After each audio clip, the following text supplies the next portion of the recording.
Hello guys, hi guys. Hanzi COS. Ndine. Alright. Hi guys, maswera sei, mamuka sei. COS yes neri ya mukungulushi. Iwe kana usiri kuda nyaya COS ne aseka wacho indiano, let me see aseka wini singizi munogona kubva. This information, it's gonna help even vanhu vakawanda nokuti vanhu vari caught in between. Kune imwe information inobuda kuvanhu. Remember, kune vanhu vakawanda vari kuita zvema COS. Vamwe havasi kutotaura. Andika vamwe havasi kutaura. Vari kungoita masizvinhu zvema COS vakanyarara. But information chaiyo vanenge vainazvo here. Information vanenge vasina. Koita ma-employers and ari kuemploya vanhu and with no hours. And ari kutengesa ma COS aya. You just go and buy a COS. Hausi kuziva. And waona hanzi ndiri kutoda kutotsvaga COS na L. Hausi kuziva kuti uchisvika nokuti kana uri kuno kuground zviri kuitikako havakuudze information nekuti kana uchisvika unosangana nezvipi chinoitika kana usina ma-hours. Andika saka iwewe kana usiri kuda hanzi ndakauya hauna kundifonera ndiwe wakandifonera kana usiri kuda kuuya information regera but chandoza ndicheva vakawanda. Pane kambani ndimirai ndikuudzei, kune kambani iri kutonzi yakapinda muno SA Cape Town uko ikaemploya vanhu 80 maZimbabweans 80. Handi muri kunzwa. Saka you can see the number of people vari kuenda every day. Imi munoona vanoita noise pa social media vachiti COS. Kune vakawanda kuseri. Vamwe munozongona vava kuma airport anditi. Vamwe makatozongona vave kwa muna kunzwa nditoka famba sei. Andika. But kune zviri kuitikapo. Right? Why ndadecide kuita live in? Ndoda kuplayera audio. Andika, I've got an audio here. Yandiri kuda kuti ndikuplayerei. Andika, then we take it from there. Anditi, audio yaunzwa makuseni. Anzi kuna chande chiriko kunoko. Kurutonora kurutonaya. Kuriko but ndiri mumba saka mumba munenge muchidziya. Animaona. Saka ngatiudzane chokwadi guys. Anditika hanzi ari kuenda next year necompany yoyo ku Cape Town. Anti muri kuona. Handisi kutaura zvinhu zvepasi pemuti. But all the same people need to know guys. Ndo utsinywa imimi munoda drama COS. You want the drama COS. Andika but hamusi kufungira kuti unogona kufuma munoko kati ndakwenda. Andika guys vanhu vakutengesa zvinhu. Muri kuona hamusi kuudzigwa. Vanhu vakutengesa zvinhu. Vabereki vari kutengesa mombe kumusha. Vamwe mai chero chavanenge vakasiwa nemurume wavo vari kusacrifice kutengesa imba. Handimaona kuti vatenge COS. Because kwavari vanenge vachingodzwa kunzi yeslizi vanenge vachingoti mwana wangu akapinda muEurope andika zvinhu zvatonaka mari yatouya vasingazivi kuti kune machallenges ekwanenge ariko. Animaona utsinye watinenge tichiitira wauya isusu tinoda drama titangona kuti kune munhu wanga achichemera COS but zviri kuitika behind the COS kune real people who are not on live vasingabaima live vari kuda kuenda kana kuti vari kugadzika pekuti aende. They don't know. Hamusi kuziva the real story behind pakuzoenda hamusi kuziva. Mirai tiplay audio ndichilaiti shinongodzima kuti chakuti chakabveta sei.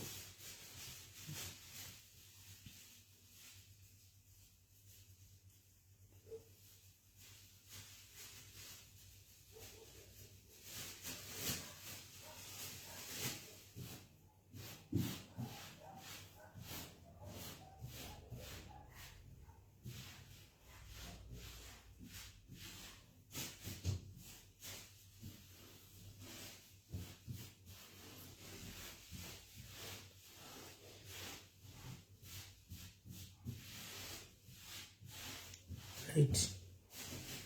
Ngatinzwei. Yes, mai mapoka ndozviri kuitika chaiko zvezvo.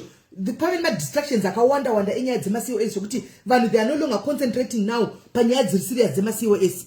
Vanhu vakoncentrate kuzvinhu zvisina nebasa rese. Hanimaona iwe uri kuda kuenda une mwana uda kuenda hautitsvagiri mwana wako information makukoncentrate nezvinhu zvisina nebasa rese zvamuri kuona zvinonakidza zvekutenderera zvemajokisi kana kuti zvemaskitsi kana kuti zvechii zviri kuitika mastriti umu. Handika hatisi kuita zvemaskitsi pano tatitoda kuti real talk hard talk. Handitika munhu achiuya neinformation akachitaura. Now I'm going to listen and then speaker I'm just going to play this munzwe.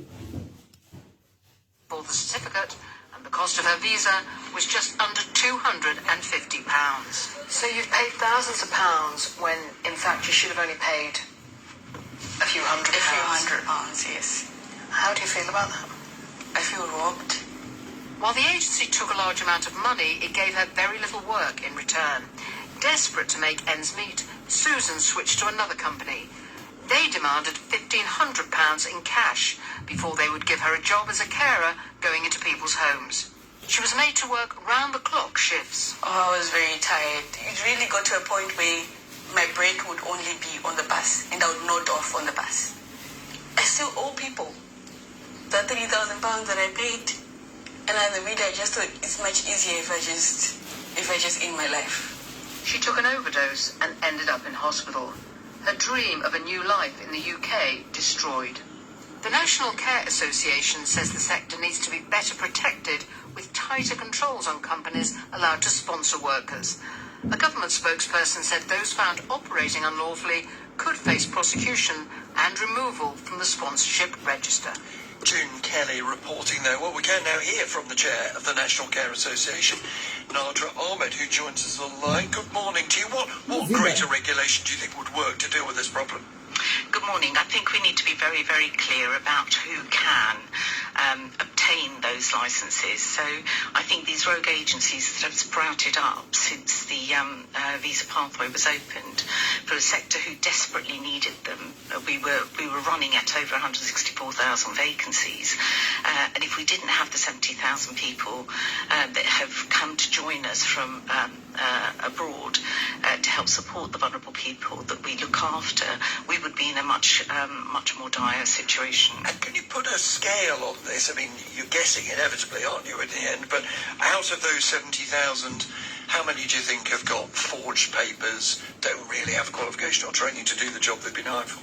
Well, it's really difficult to know, but somebody should know in the Home Office as they put the visas out.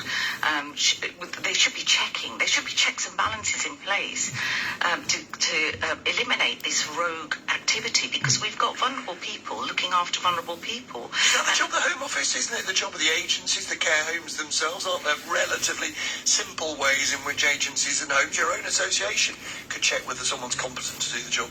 Well, we've asked government to support us to do that, but they feel that they've got appropriate checks and balances in place. Support you mean money? We mean to set up a programme.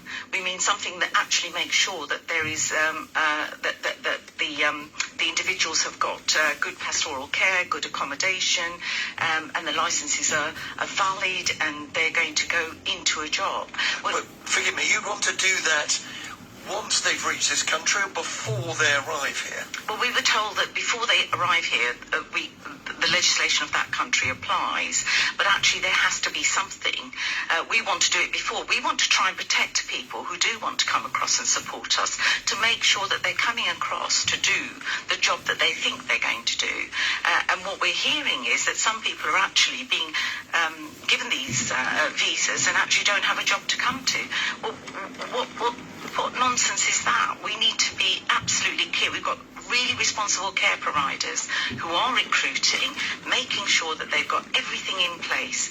So there is a role here to make sure that we know what's happening when people are being brought into the country to deliver the job. Are you saying, just so I'm clear though, that you think that every person that gets a visa should face additional checks, not just the visa checks, additional checks funded by government in order to check that they are really qualified and they really know what they're coming for, and they're, of course, not slave labour? Well, no, I think it's the agencies that have been set up should be checked. They should be regulated to make sure that they are complying with the law that is out there, that has been set to make sure that when people are coming in, that they are coming in with appropriate qualifications and have a role to play within the sector. And when you ask ministers' officials why they're not doing this, is it simply money?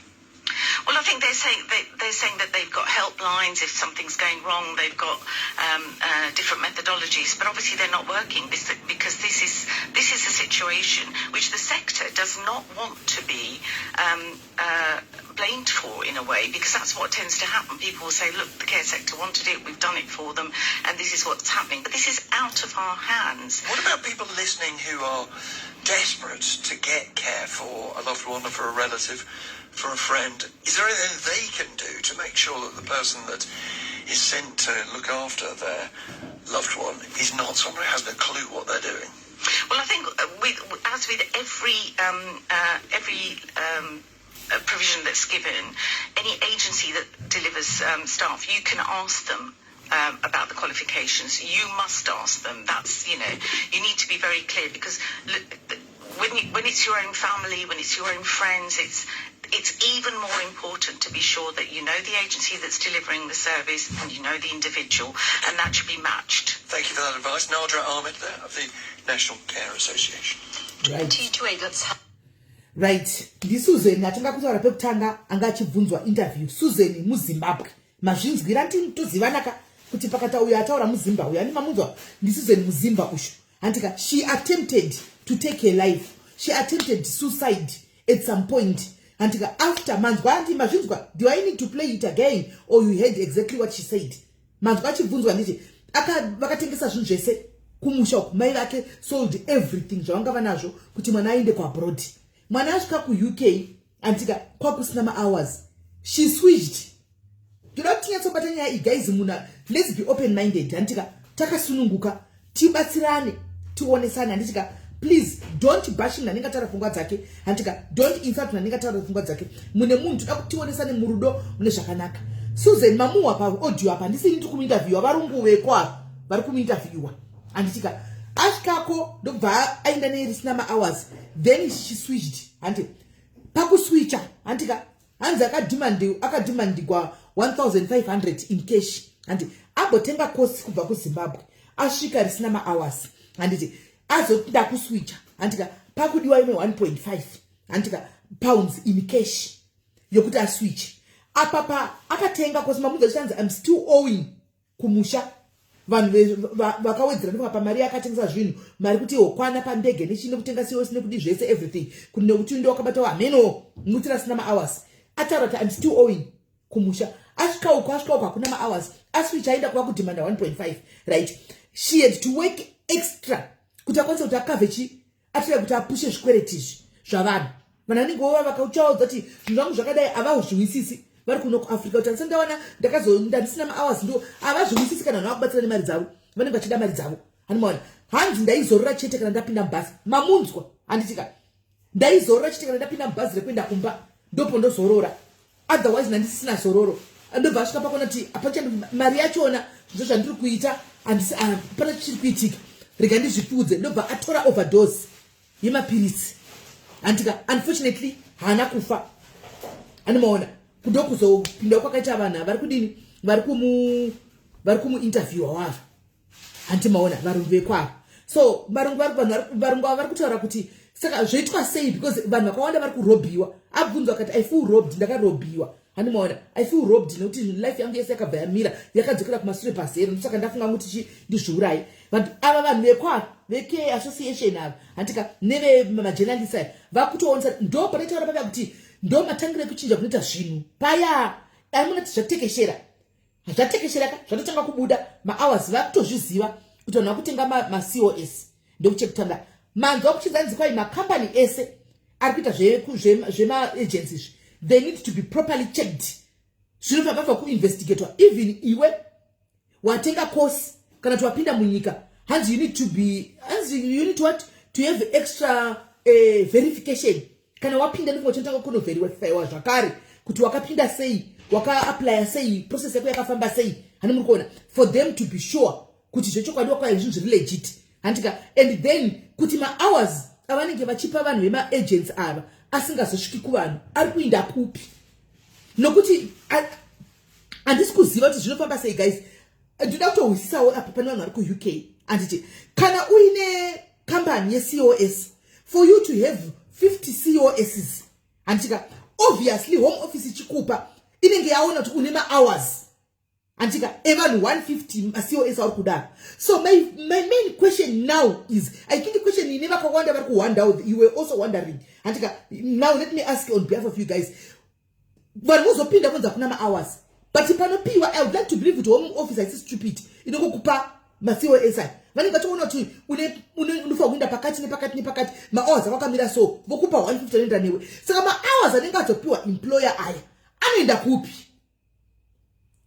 kupi kuti kuzonziva nevapinda amana ma hours vanenge vapiwa ne home office anenge aenda kupi. Ndio pari kundinetsa ipapo.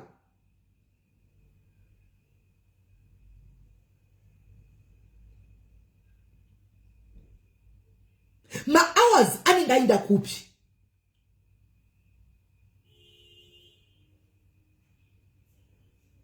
Exactly, Anna. Home office yakapiwa evidence yema contracts awani kwa ne agents kuti tine ma contracts aya you verify because nje ku UK zvino verify wa guys ndo chokwadi hani muona makamba na contracts edu aya vo weka kuona tsaka pana dama hours akati pana dama kosa akati vopa agents saka ma hours anozoenda kupi nokuti makosa kana mchitengesa makosa achona antika ndipo kutengesera munhu kosi rinenge rine ma hours akapiwa home office saka pamuno zoti arina ma hours pa anenge aenda kupi. Ma hours. Aningaenda kupi ma hours because home office chikupa ininga toona kuti kune ma contracts anokwadzirana nema hours akati uri kuda ma COS akati yopa ma COS aya aningaenda kupi wedwe ndofunga mese mati zim comment section ka you can't answer indula to wisawo ipapo ma hours aningaendepi.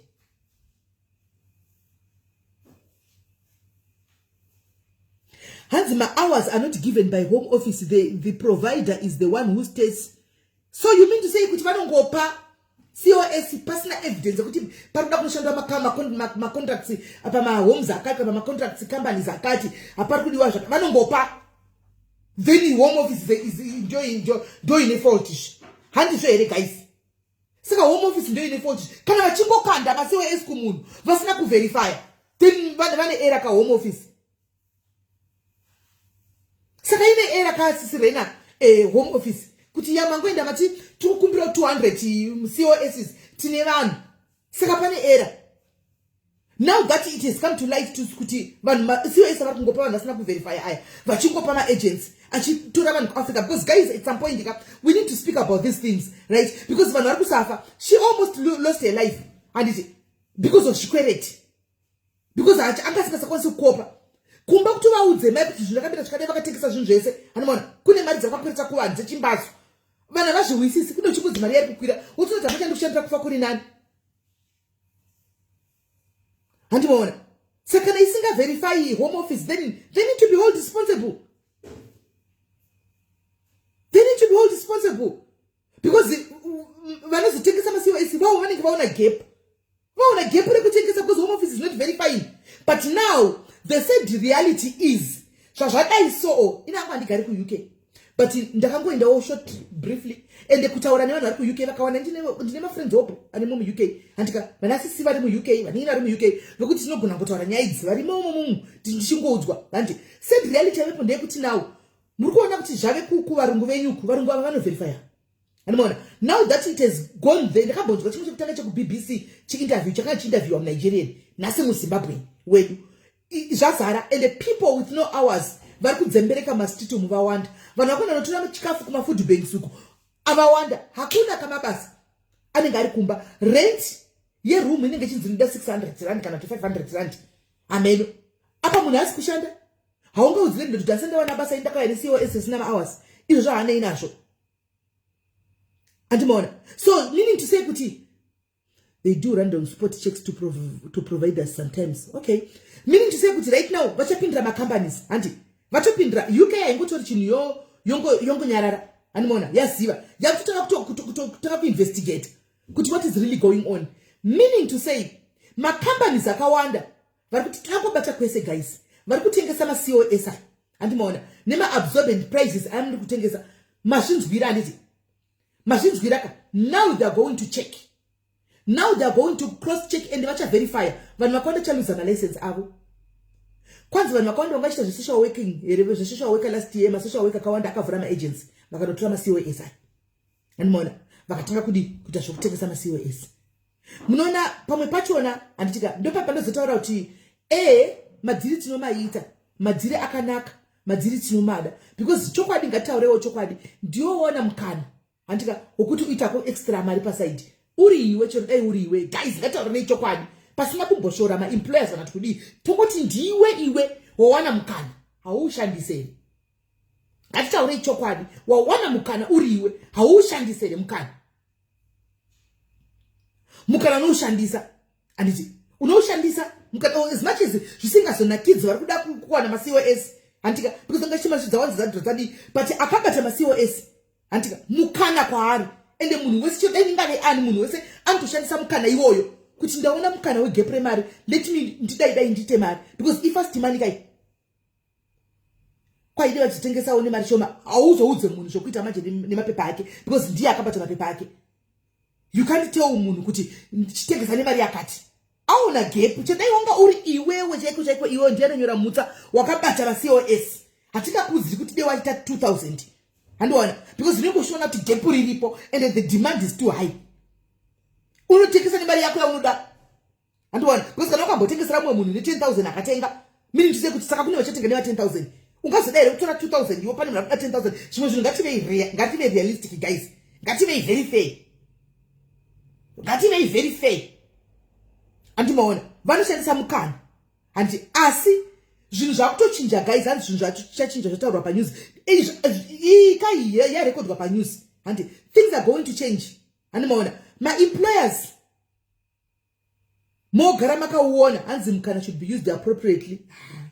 I mean whatever that statement means kuti appropriately inorevei handiona pachandoziva iwewo wakamabata chakukudza kuti use appropriately inoziva kuti musada kundijairira munokwana papepa zvinhu zvangu. That's what how you answer us.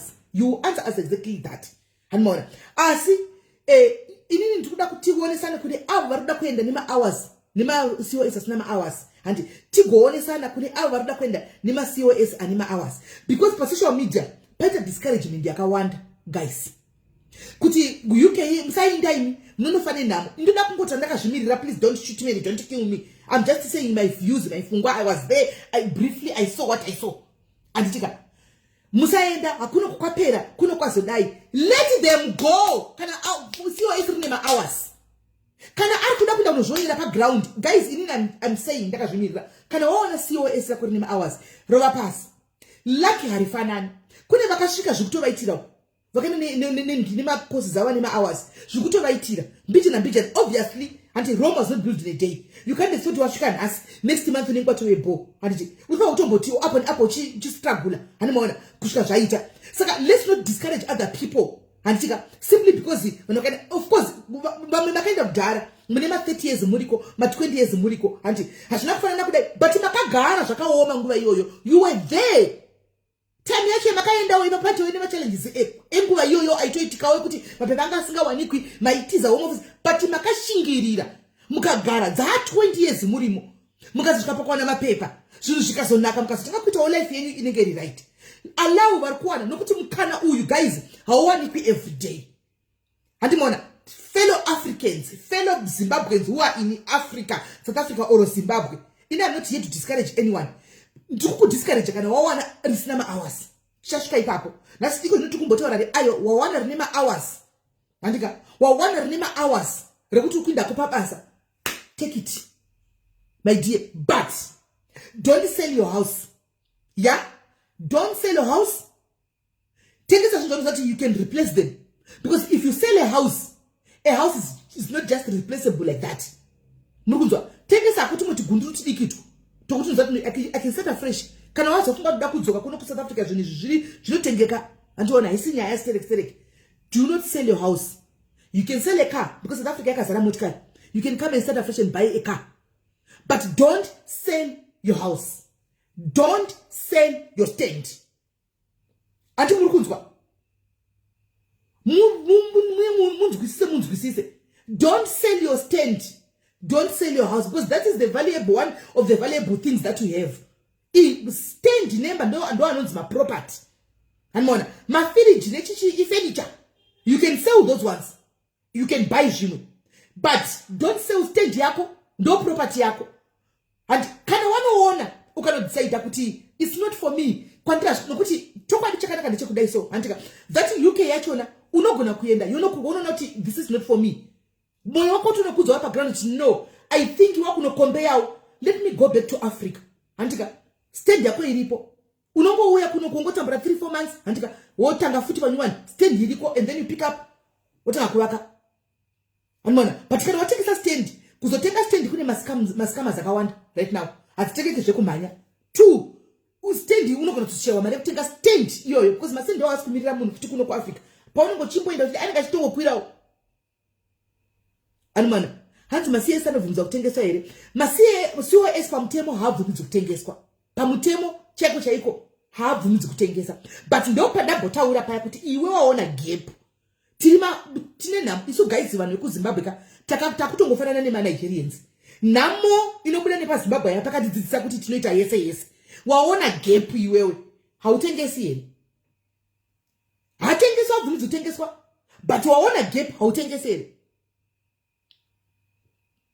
unotengesa so ndatitoda kuti tionesane kana ukawana a friend of mine sold a 2 stand now buying a course akavharwa mari yese takamuviga last week she committed suicide. Let me pin this, deserves to be pinned. Ndoda kuti munyatso kuona pasvika nyaya yemakosi people are taking their lives because of COSs. Read that comment werenga comment ndapinai pane akatengesa masenda ake 2 achiti ndikuisa maningikire akabva apa munhu mari akabva avharwa mari akazviuraya akavigwa last week ndo patasvika ndataura kuti chipa napa ndati takufanana nemanigerians ndo kwatakuenda handi zvandataura takufanana nemanigerians unopisira una kuti saka ndinoraramira chi pekutangira usisina handichika hauchazivi very way ndinombotaura pano ndinombotaura munombondituka handichika muchinita stupid but sometimes dei muchimbonditeererauka zvinogona kubatsira anditi ndinoti ndakakomatita pano ndikati verify please verify usati wa verify because mafake indakamaona mafake pane munhu akauya mudiaries wepano akatengeserwa fake akabhadha 5,000 pounds guys atengesa ndemunyarurwadza nanhasi ari mudepression nanhasi as we speak ari mudepression haasi kuziva kuti kana kuenda kubasa hachaindi haachagoni kana kugesa akatengeserwa refake akaisa kuPretoria aisa kuPretoria kuembassy uko vakati nderefake vakamupa 10 year ban vakatanga vamupa 14 days to provide the original course uri wanepi iye munhu akanga mutengesera aitengesa mafeki waari kugadzikwa munhu yake mubloka kwese umwe uri wanepi kubharwa 10 year ban watorigwa 5,000 pounds warowa 10 year ban unongoona kuti unotopenga chaiko kutoita runmade mufunge saka kana ukaona kosi rako rine mahours ekuti unoenda kubasa vasikana if you can take a shot pamwe destiny yako iwewe iri kuUK pamwe destiny yako iwewe iri kuUK ikoko pamwe ndokwachonoenda ukanobudirira handika kune mwanda pana comment ndakanozochika USK yashamsiri yafanana neZimbabwe my guy let's not talk nonsense UK will never be like South Africa kwa yangofanana neSouth Africa kana yakafanana kwira ndege uinde mangwana pinda mu Ethiopian Airways kana mu Emirates uinde kana yafanana neSouth Africa because South Africa tongopinda mburaka izvo zvinikada kuti ndotowata ndasina veZimbabwe pinda ukwire udaiso ina just being friend ungobata kwese handika ngatiseve gay kureverana nema handiti yes in terms yekuti vanhu vari kupinda vawanda zvavo yes vanhu vawanda vavhurigwa nenyaya yeBrexit yakaitika iyi handimaona vanhu vavhurigwa vari kuwanda but it will never be like South Africa.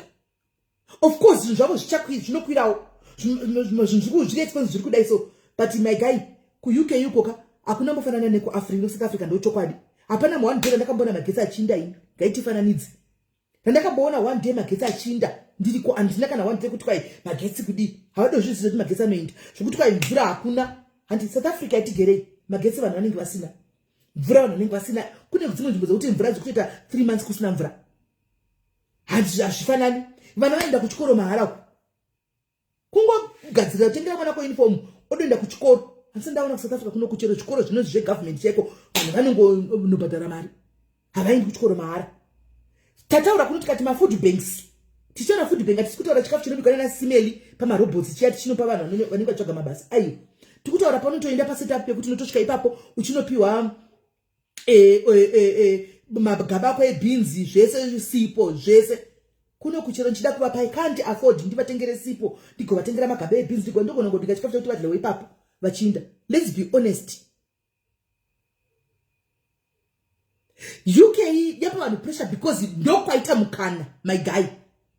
Hani muri kunzwa UK ndokwaita mukana. Makore afura kwakusina hondo yeCOS kwakusina hondo yekuenda kunze because kwakusina kwanga kune mukana. Munhu aikuziva ndikutora risk kwenda kunotora visa rekuAmerica na visa rekuCanada. It's a risky 50-50 win or lose. But now mukana uripo wakavhurwa ka mu UK. Mukana wakavhurwa ka ndo mukana watoenda apa waenda ndo mukana ka. Saka UK yapa vanhu pressure because ndo kwavhurwa mukana. Yes, you can try America, you can try New Zealand, you can try what, but it's not automatic to unoenda. But you know kama kana kwabata COS legit unoenda ka ku UK. If you are holding is a legit COS ku UK unoenda. Anmona ku UK unoenda.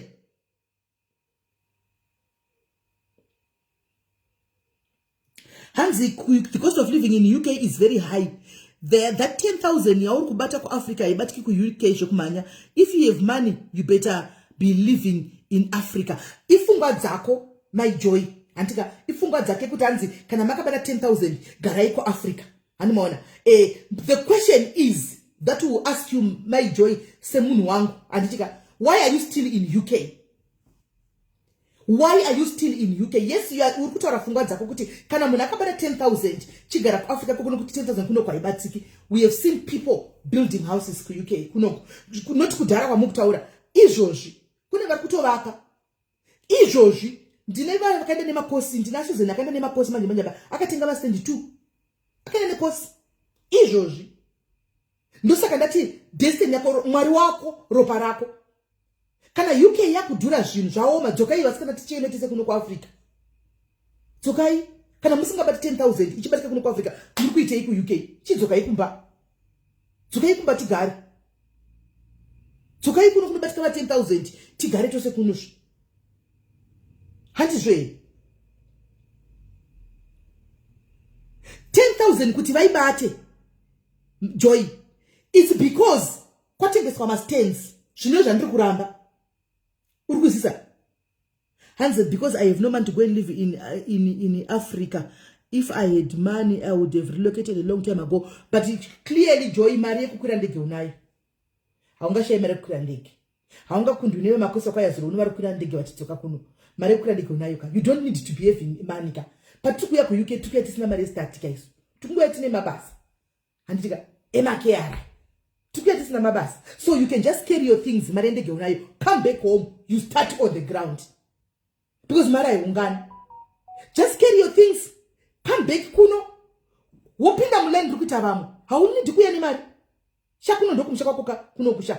Hauni ndikuya ni mari. Iwe chingotora muri yako ne mabegi yenyu. Izendega mukashai. Mokwira modzoka. Handika unopinda wo muleni na vamu. Tichipinda mu SHM chemu. Tikapinda tisingazivi kuti tikuita sei. Unoloja Joy. Vanhu vakwanda vari kuzva kulo they are renting. People majority of they are renting. You come and rent. You come and rent. Kuna kupinda uchipinda mimba yako usina imba. Hauna kaimba uya upinda mu South Africa tangira mu South Africa munomu. Uya urente mu South Africa munomu. Then wotangira ipapo. Because azvibetseri kuti kuita 10 years uriko. Handibona uchitadza kwavuda mari udzoka kumba then it's udzoka kumba. Hashandi mainini mningi wangu. Uya ndidzoka kumba mningi wangu. Hashandi. Handiti tichipinda South Africa tasingazivi guys takamboduka kukudza history yedu kuti chadlate chavata pai chadini takangouya tikatogara mudzimba dzakasina kana maflopas. I was starting afresh. Saka kana wada umiri kuti ndombounganza mari ndozoinda chingodzoka unopinda muline na vamwe unozoti kana svika pana paubvunza vamwe kuti naivedu wechikuita mari ndechipi wozama uri paground pamwe iwewe destiny yako iri kuno kuAfrica. Pamwe destiny yako iri kuno kuAfrica. Hanimona atidi chite kuti tite sekuti you know I am not in the UK and tite hanimona tikungoitira kuti tisaita kunge tikudiscourage vamwe vanoda kuenda asikana, because I've seen a lot of discouragement, many discouragement, but mamwe madiscouragements aya kutaura chokwadi anditika ndeye kuti ndeye godo, ngataurei chokwadi. Mamwe madiscouragement avepo ndeye chigodo apa chekuti ningi woinda, so we try and squash. Chimwe mamwe madiscouragement ndeye kuti iwewe hauna access yekuti uinde, saka you try and discourage vamwe vada kuenda. Guys, paupenyu atipiwi zvakafanana, and munhu dati muunderstand ipapo, atipiwi zvakafanana. Congratulate people who are going, let them go and see for themselves. Zvinombonetsa here, handi munhu anongokura ndege yake oburuka opinda kamu-UK uchitanga kuona namo moti kana uchida kuuya nechokwadi vanongoya budzoka pano vachikudza takaita nyaya yanga dzakayabhadharis pano tichitounza vamwe vakabatsigwa pano zvanetsa uko. Kana zvainya kunetsa cheko munhu anodzoka pano otona tisimene ndibatsirewo ndikutsvaka kana mari yetiketi kudzoka kumusha, then you know kuti there is something wrong. Tomubvunza kuti nyaya yako yakamira sei, munhu otitsanangurira nyaya yake. Vanoda kutorawo maleseni mochitorawo kune zvinhu zvatagwa nemuyu. Animona vari kuda kuenda vane mutibate mundibatise, ndati musatengese mastendi, musatengese dzimba, handi chitengesa ako fridge, masofa, mubhedha, maheadboard, zvinotengeka. South Africa zvotengeka zvinhu zvistereke. Animona woinda usatengese imba please. Usarega mai vachitengesa mombe nekuti mombe dzakudhura kumusha. Kana uchizogona kuti unoshanda utengesa wozoripisa mombe dzavo ngotengesa kana mbiri hadzo. Kuti tantengesa danga rese mombe 2010 kuti uinde, my guy, unofa usingaona nemubereki. Unofa usingaona nemubereki because zvakana kubhajira uko. Mai vanenge vachida mombe dzavo dzekurimisa. Andimazvona. Saka kana if you can go, but make sure kuti kosi rako rine ma-hours. Make sure kuti kosi rako rine ma-hours. Kana ukatengesa ukanzi kosi pane kosi sina ma-hours, my guy ramba. My guy say no. Kosi sina ma-hours, say no my guy. Because besides isusu tikutaura izvi pano, home office yatogarirako, mazviwa apa. Care association yatogarirako. Unobva waita iwe first munhu wokutanga. Zvinobva zvaita manje, obva wanzi set example pauri iwe uchingonzi we come here. How did you get in? Zvakafamba sei zvikazodai? Ndiwe waitwa wokutanga.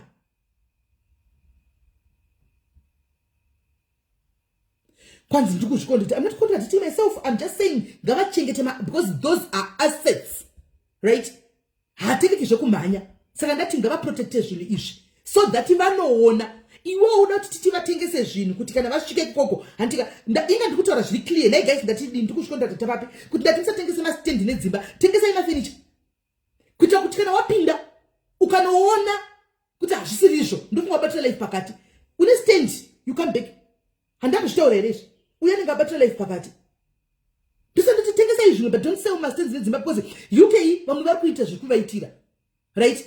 Vamwe vakatoinda izvo zvimanje vakatotenga mastendi vasvike mumwe nemasiwa.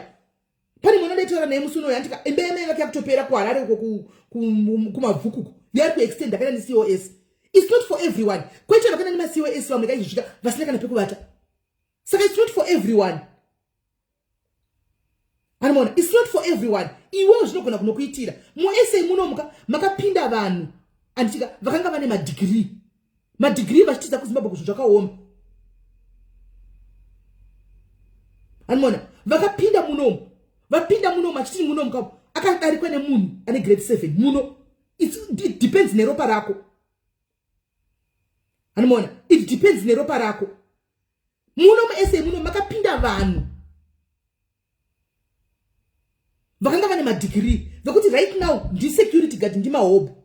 Mukapinda grade 7 someone right now ari kufamba ne GD6 because nzvimbo yakaisiri yake umwe munhu nzvimbo isi yake. Kwaita vakawanda pata pakambonzi xenophobia kune vakawanda vakabva muno mu South Africa vakati takudzokera kumba South Africa taikono vamwe ngari maticha vamwe ngari chi they are doing so well in Zimbabwe, so well zvokuti antokudza kuti nditoshakuti pandakaita 6 years ndiri kuSA ndaitei ndaangoredzwa kunobudai kuita kunge hamene zvinhu zvangu zvine vakati takakutovaka kumba asi muno makanga ari achinda kubasa akasunga ta everyday akatadza kutenga stand kumba akarelocate back to Zimbabwe. Iko zvinhu zviri kufamba vangani vamunoziva vakabva panapa muno muSA vakadzokera kuZimbabwe zvinhu zviri kufaya vangani. vakabva muno chinda chimunhu nemunhu ropa rako chinoendana nenzvimbo neropa rako. Andimoona nenzvimbo neropa. Ndosaka ndiri kuti kana wawana course rine ma-hours, go for it. Go and see. Guys, life is all about risks. We take risks in life. Andika kana wazviudza, tell yourself kuti it's a risk. Andika usazoda kuchandukura manje munozonozviuraya.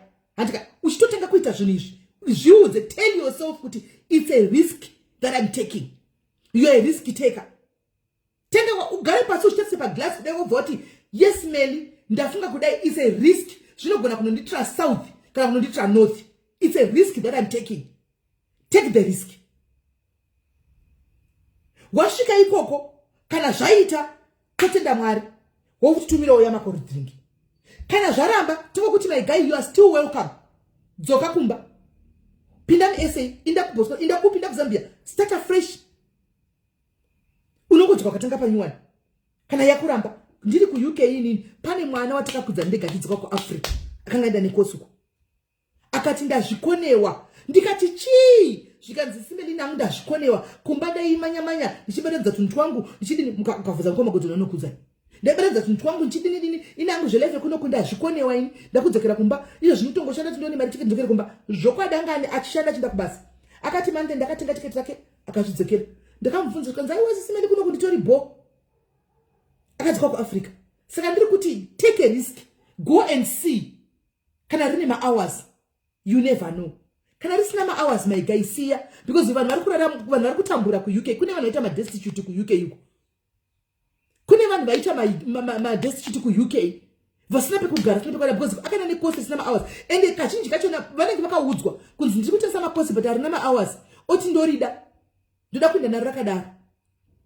Ndonoona kumberi. My guy, hakusi kuUK, hakusi kuAfrica. KuAfrica kuno kutunoita iri kurira. Totamba iri kurira my people. It's different in KuUK. Zvokuti ndinoona iri kutambika iri kurira kugira kwakasiyana nekuno guy. Hakuna kuti unoona iri kutamba iri kurira, unoona iri kutanga kupi. Kwakazara varungu kuvanoti business ravaende kune racist futi, kune racism ichiri koko. Kune ma racist kuUK yuko. Hanimona, ichiri ko racism too much. Akwasa kuno ndika ndonoka mdzimba dzavanhu chitenda kuti kiyasokola kikupa washeni, kikupa kukuwachela, kikupa kuketsela washeni uba umfa 50 rand. Ndinonoka mdzimba ndokumbira kukuwachira nondipo 50 rand. Andika munhu anenge azikungura kai washeni ndakadaisa mvati maiwe mwari wangu uya watch ndatorarama. Hakuna izvozvo kuUK yuko. Ndodati muhwisise ipapo. Hakuna izvozvo kuUK. Yekuti anhu chanojoinza ndinoita madhiri angu ndinodai. Hakuna zvemadhiri ekunojoinza kuUK. Saka tora COS rine ma-hours. Risina ma-hours usatore. Kana nenga chidza tunozoya wojoinza wobatanidza kuno anenge achikunyepera. Hakuna chaunobata uko. Bvunza vanhu vekuUK vanogara vari panapa palife kuti nehama dzavo vanoona kangani kuUK. Kuti vanoona kangani kuUK mubvunze. Vanogona kuita 6 months gore vasina mbosangana nokuti mwana mwari busy nelife yake. Mwana mwari busy nelife yake. Kutoshenyera chako kunonetsa. Kwanzi kuno kapema unosungiswa. Unosunga zveshuwa ukapema. Unogona kuita homeless vanokutora. Vokona twakabva kupi unodzoseka kumusha kwako zvotanzi unoita homeless unodzoseka kumusha kwako kana unoita homeless uko kuUK yuko. Kunogona vanogona kuaccommodate homeless somebody ane ganda rechirungu iri. Ganda ravo rechirungu iri. Anogona kusiwa chipema ari apa chidai. Iwe gane ganda rako iro rine rangu rakashararai. Tonoita homeless chinopema takagara pa mushop mutown meme. Unoona polisi neka kunonga unokora wadzosegwa wadeportiwa. Zvandakuza kuti racism ichiriko. Andimaona. Unosodza ma homeless people ndakaona machinji varungu. Ndio ndakaona vanhu vatema ndambona vanhu vatema vari homeless. Unonongwa. Wodzosegwa kumusha kwenyu. Aiwa senda ku edge of saga tiri kumbotaura. Unonongo wodzosegwa kumusha kwenyu. Chawagona hapana. Uchituka zvina kuita homeless kuUK. Ndichataura ipapo bimbo mire kuni distract. Animona. Saka please COS rine ma-hours kana wari wana go for it. But COS isina ma-hours please don't. Because uchishika lelo uchiwana imba uchintsvaga imba lelo ndanenge chida mari yake. You can't tell him kuti ndakazodai amene koko havadi ende imba unogona maybe utongoiwana pa mukujestera nawo kuma agency yekucheka vane proper work yavanoda kuti wana accommodation hauiwani imba agents vanenge vachida mapaperwork. Iwo hauna kubasa kwari kuenda. Unewane pa accommodation. Mungu ndazokusheshia mchingo daro. But ikapira kwemwedzi ile ndanda mari yakakwana. Andi mashona. Kuno kumba kwakasiya watora chikwereti. Ani maona. Vari kuda mari yavo. Pane pangozi ndatsanda wana basa vakazviwisisa 6 months. Switch. Tataura tibati panyaya switch up. Andika. Panyaya switch. Zvokuti ndirega nditore sina ma-hours nenoswitcha ndava kumberi. People, let's tell each other the truth. And it's not as easy as we think kuti ndongosvika kundongono switcha. And it's not as easy as that. Kuswitcha kunoda mari, hakusi mahara guys. Kudhara vaimboswitchisa mahara. Iko zvino macompanies iwo evarungu vanoti bhadhara mari kuhome office ndiyo 1.5 kutaugwa. Yes switch. And ndiyo 1.5 kutaugwa yes switch. Iwo vakagara kumba wakwaya nekusina ma-hours 1,500 pounds chaiwana epi close to 30,000 kana 35,000 uneiwana epi. It's not easy switch asi kana wandi wakaisa ko 10,000 apa pauma apa uchindozonodai ndondai kuda anomaona kuda. It's not easy like that.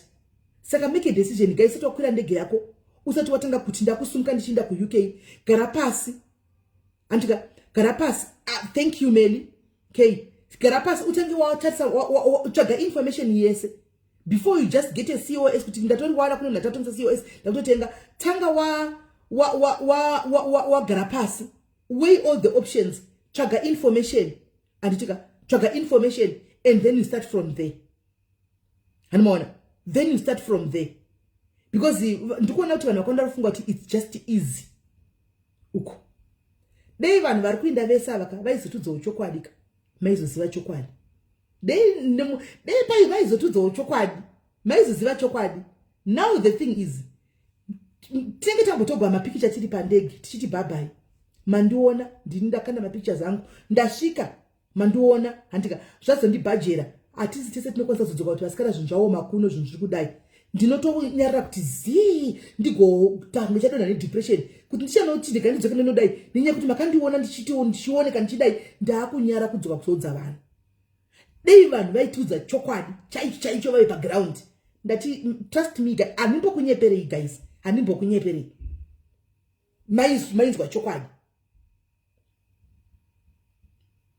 mainzwa chokwadi. Vaizogona kudzoka beki kuti tauya shuwa hii my guys, sorry shuwa makandiona shuwa paya pa airport paya ndikati bye chokwadi mukandifarira ndikazida asi guys ndaomegwa ndibatsire. Maizowa problem tine pride and isusu maZimbabweans we don't share information. Tinoda kushare information yakanaka, ndoda kushare information yakaipa. We don't want to share. Kana zvakaipa zvaitikira kwandiri nini, we don't want to talk about. I don't want you people to know. Ndida kuve honest and faithful and honest and very truthful. Handika kana zvakanaka zvichinditikira ndoda kutaridzai kuti this is exactly what is happening to me. Kana zvakaipa zvondiitikira handiuyi kuzokudza ichokwadi kuti muchona ndakadai sezvisoka ndiri kutsva vasikana. 2% of people ndio vanogona kuzviita. Majority kunyepa fake. Ngataura ichokwadi fake. Hamuna haadzoki munhu achitaura kuti zvinhu zvakandiomera kunoko guys. Munhu haatauri asi zvakanaka anouya chikusheya kuti mufunge ndakazotenga motikari, mufunge mota yangu iyi, faraione motikari yangu ishi. Handimaona musi waanoita motikari iyo kuti yatogwa nechikwereti anouya irashibaya live kuti mota yandika kuti congratulation uyai yawo yakatogwa nebhengi nhasi tadza kuibhadhara. Zvinoita here anoira chitiudza kuti mota iyaya bhengi vazotoona ndakona kubhadhara. Anokudza here?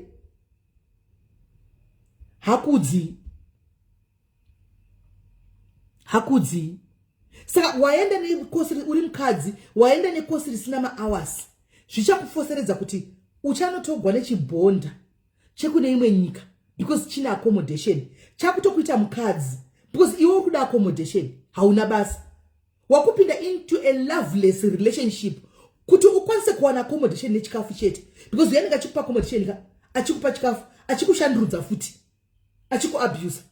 Saka vakawanda vakapinda marelationship ku-UK mufunge avanga vasingadi nenyaya yekutsvaga security kuti rega ndingonopinda ndigare at least ndiye pekugara ndichiona kuti ndoiti ndojoinidza senitsvaga basa rega ndingoshingirira munhu kutoti umwe hatarisika hagezi but vimba kuseka, but it is the honest truth. But muna ato gesi kana kudi, but hauna say, you can't say anything because urungoda kuti uone pekusa msoro nepe kuti auye nechikafu muchingodya chikudya ipapo. You wouldn't want that. You wouldn't want that. And it dei UK yakafanana ne Africa yakuti kuno ku South Africa kuno kana ku Zimbabwe wabasa ushawa basa aunongo nomira pakona pako otopfeka chimini chako otopfeka chibhuka otofamba usina ko bhurugwa rako otonovhurira vanhu apo vototenga zvinoko kasiyana unosungwa vanhu vakazara mustreet but zvakasiyana ko unosungwa vane maprofessional hure zavo anoita zvizvo zvemaprofessional. Hanimona guys vari kuenda andika kana une ma-hours famba Mwari wakuitire zvakanaka. Be blessed, Mwari wakutungamirire kwari kuenda. Handiti mazvona. Kana risina ma-hours my guy, kana wakabata mari imbosungirira mari yako. Imbosungirira mari yako mbochogara nema-hours. Imbosungirira mari yako umbochogara nema-hours nokuti unosvika kanotamba namoko. Unonokwangwaya my guy. Musapana ne pressure ye COS. Team diaries. Vana vamother diaries. Ndikuonei nichita pressure ye COS mumastrito. Apa ndotaura nevana vangu pano.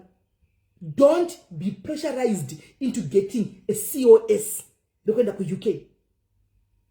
Kusvika pakuita pressure kuti nokuti ndingakaenda. I have to make sure kuti ndaenda. Ndingakaenda. Nokuti vamwe vakuita zvemasi vakutsvaga zvemasi COS. Yaye kuti because ndingakaenda. Yaye kuti because ndingakaenda so neniwo I have to go.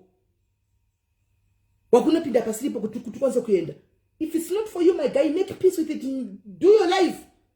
Ini pano ndakakudza ngati ndikuenda, my reason is for my kids. Ndakakudza ini nhasi ndigere pano. Zvakanondiomera ko guys ndikudzoka pa life. Ndikuza kuti ndakudzoka ku Africa. Ndikudzoka kumba kwangu ndozvigarira ini ndongotaka kunoti gara pane fridge ndi 1 ndimo. Andimoona. Ndinotokuudzai kuti guy my guys ndigamuchirei. Ndodzoka. Ndosi hangu vana ndona kuti vana vakasara ndoti vana ndododododora dzagare koko asi ndodzoka. I will tell you. Ndikutokupromise I will tell you because atidi kuburisa the good side.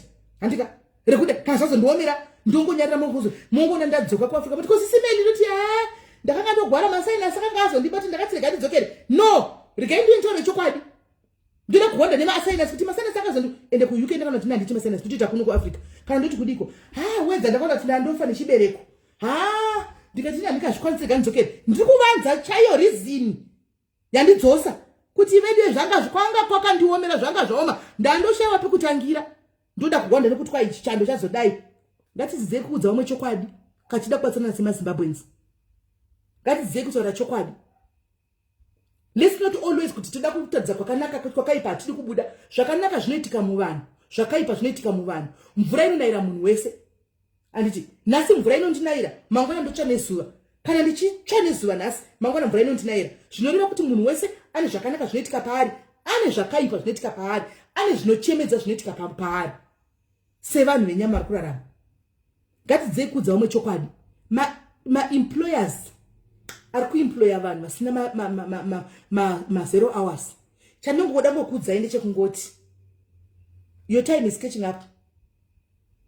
Manje so ma 0 hours enyaya. Manje muzodzoka muchitiudza kuti makambani atogwa. Be honest with the people.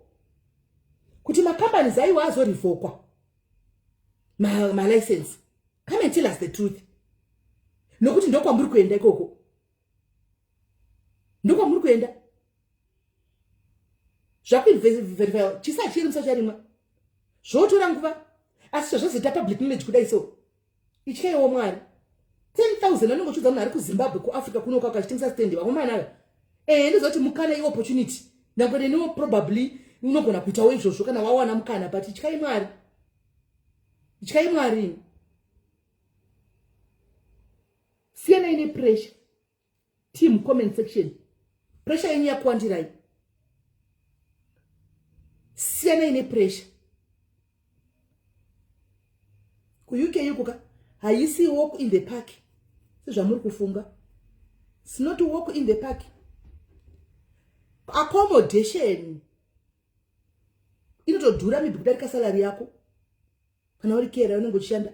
accommodation will be much expensive to kudarika salary yako kutotambira ozoda kuti iwo magetsi handipene kushanda maita kutonyora kwako ozodawo kuti utengewo zvichikafu mbama unogaraka ko idzo insurance ko iwo mataxi anditi maona saka it's not easy just like that musana kungona gwana kunzi kwai ndakwira ndege kuinda chete kuti ndinodai kusvika paunotanga kunotamba nhamo ndege kana waiya kushuva ndege kakwira ndege kubva kuCape Town kuenda kuZimbabwe nengwana kigona nayo stereki wokukwira nayo futi uchidzoka nengwana kigona nayo stereki inotobhuwa ndege ya mufunge kukwira kuno unenge uchiti kusvika nguva iko uchadai ugodai musana kuti usungo chagwadza ugosunga ugodai imomo inotogwadza kana uchibva kuSA uchinda kuUK vana kubva kuSA muno adjusta pane zvinhu zvakawanda. I was there ini ndakatogara pasi kana decision yangu. I was there. You adjust pane zvinhu zvakawanda. Guys, for one, look at my house. Ndine muzimu dadhadaremba bambamba space aupedzi dzimwe ndakatota in office. Hani maona hakuna izvozvo kuUK iko. For ndiri example ndiri kupa. Hakuna dzimba dzakafara kudai. Chero ikanzi yaita 5 bedroom house, 4 bedroom house, bedroom rakadai. Ndosa ndina tichira yakanzi yaita 4 bedroom house haikuri chidai. Inokura ichinda mudenga ma steps. Nokuti because of land. Hakuna land. Saka ndozvino adjustment ndinofa kuziva kana uchibva kuno ku South Africa kuti adjustment yekutanga uri kunopinda up. Accommodation is very small. Very small accommodation. Tasiyana nekuno kuti tine space utobuda panze nenda kuseruku ndinotori ne bhawa rangu kuseruku nenda kuswimming pool kwandiri kundine garage ndine magarage anopaka mota dzangu dzimwe 2 dzirimo mugarage dzimwe 2 dzinenge dziri panze. It's not like that ku UK. Mota yako mu street autombonide kuita 4 kana usina garage. Yes, of course kuna vamwe dzimba dzine magarage animaona, but not rese zhinji mota dzinopaka pa road. Munongopaka pa road papo and the parking inenge itori hondo. Ani muri kunzwa parking ndo inenge itori hondo nokuti ukatopaka uyakazouya kuti ndipa parking yangu wagopaka sei pangu itori hondo kune bondo ye parking. Zvokutedza kuti you can't have kana usina garage you can't have mota 3 unodzipake tu nokuti muri kushare parking. Andi mukona saka for one month adjustment iriko wako adjuster uchanopinda imomomo handika 2 izozo 3 chikafu chaicho. I want to be honest with you. Food chaye ku UK kuti ava vagara nguva yakareba ava vajaira. Onzi dziriko but andisi asina dzona hangu sirena indi kuti rangu zvandakaona hangu andisanda ona hangu dzimba hombe. Animaona food yeku UK unongo nosvika kukokoka womboro taka kunojaira because food yeku UK hainaki. Zvandakawaini hainaki. Variko vajaira manje. Saka avachawi test kusiyana kwazvo asi variko nezoneta kuti we miss South African food wakomana nezuro ndichara nawo masikana wangu team rangu ku UK iko handika vachiti kumisa wedu chikafu cheku South Africa wedu yake we can't wait to December svike tuye ndo takopedza shungu kodla musenditonu food checheyo chero ikaina ndosi chero ikaima McDonald's zvakatosiyana nekuno chero ukatenga nyama chaiyo mushopu muranda sanziberi ukanebika hukundu wakuti zvakati unotohuwa kuti zvakasiyana. Is totally different. Zvakatosiyana.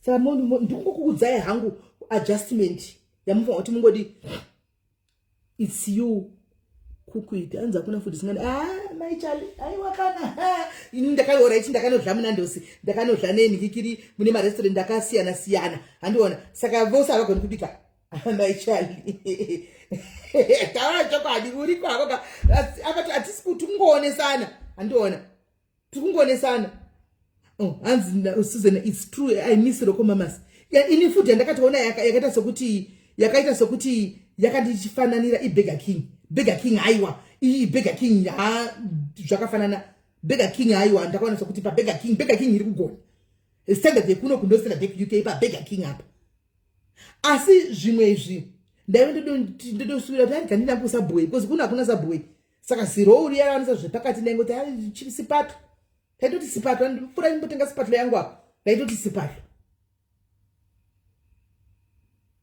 animona.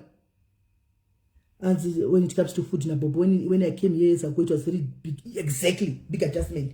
Pachikafu you have to adjust. Unozongojaira still anti because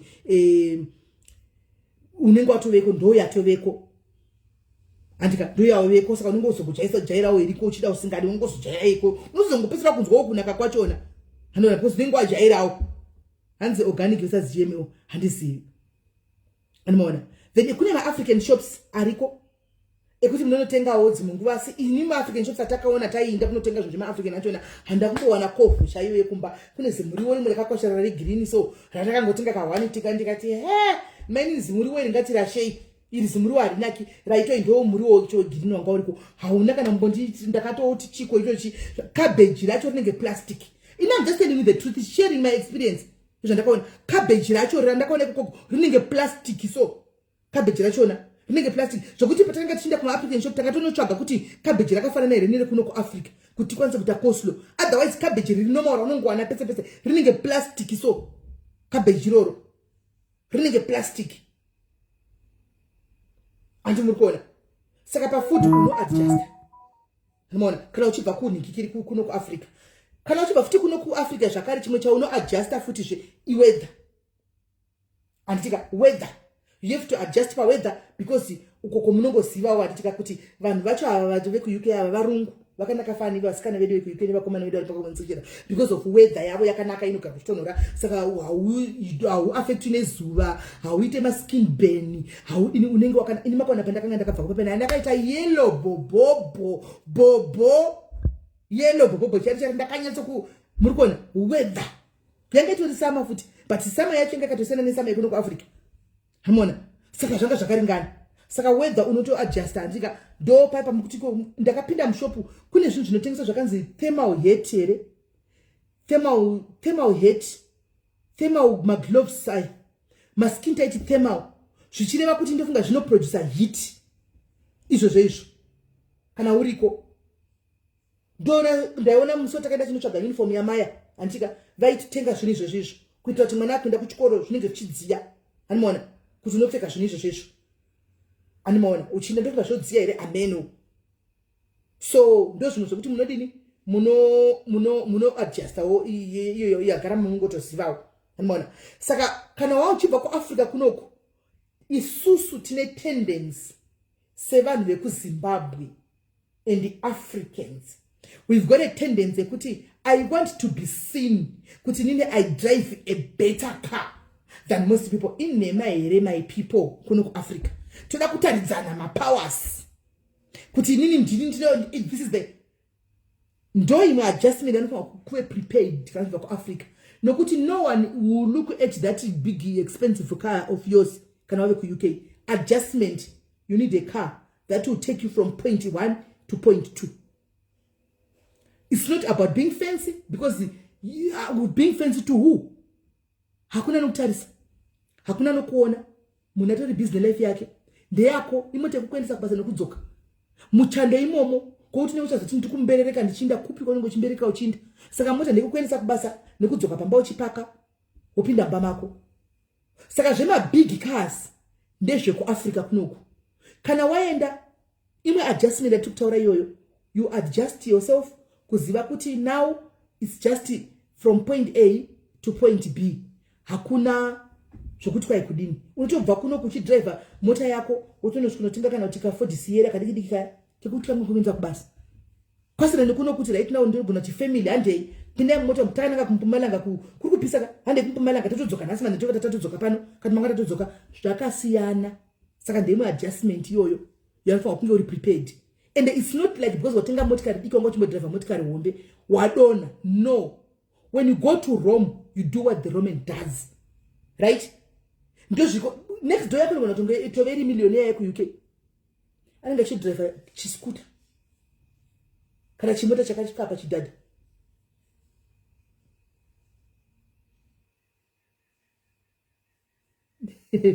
Animona chidada.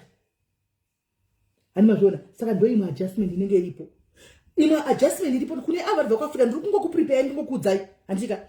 Ima adjustment inenge iriko kana waenda kuUK handika ndeyeroad.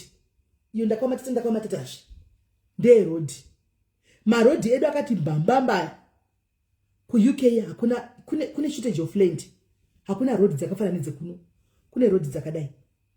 Saka ndakataura nezo ndikati kune vari kuenda vese please kana wakatenga license handika usinga drive zvino kana wasvika udze employer kuti handina license usabudise license wakatenga kuti ndogona because achakupa motikari aumbofambi kana 5 km unenge watodhakanyika musoro kana totobondera road dzakadai ndidzi pamwe pacho ndepekutomirirana kuona kuti okay kune iyo iri kubva uko wotombopaka paside uyo wodarika iwo wozodarikawo muroad. Andi muri kunzwa pamwe pacho ndepekutomirirana chekutoti ndikandimire paside iye uyo atokona ntomirawo tobuda parodi wopindawo iye wozopindawo kutopaka paside ndo road dzacho. Saka road very narrow roads kana wakatenga license please just to be on the safe side. Zviri nani kusvika kuti kune murungu handina license wongo drive wavona vamwe.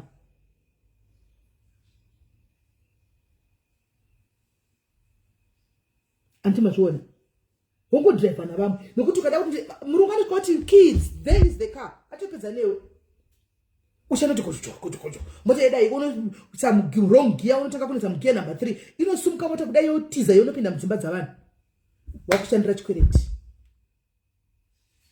chikwereti. Zviri nani kuti handina license unacho wako kachiviga pacho wakatenga icho handina wombotanga wodzidzira wonyatsa kugona then you start from there. Hands license is under scrutinize.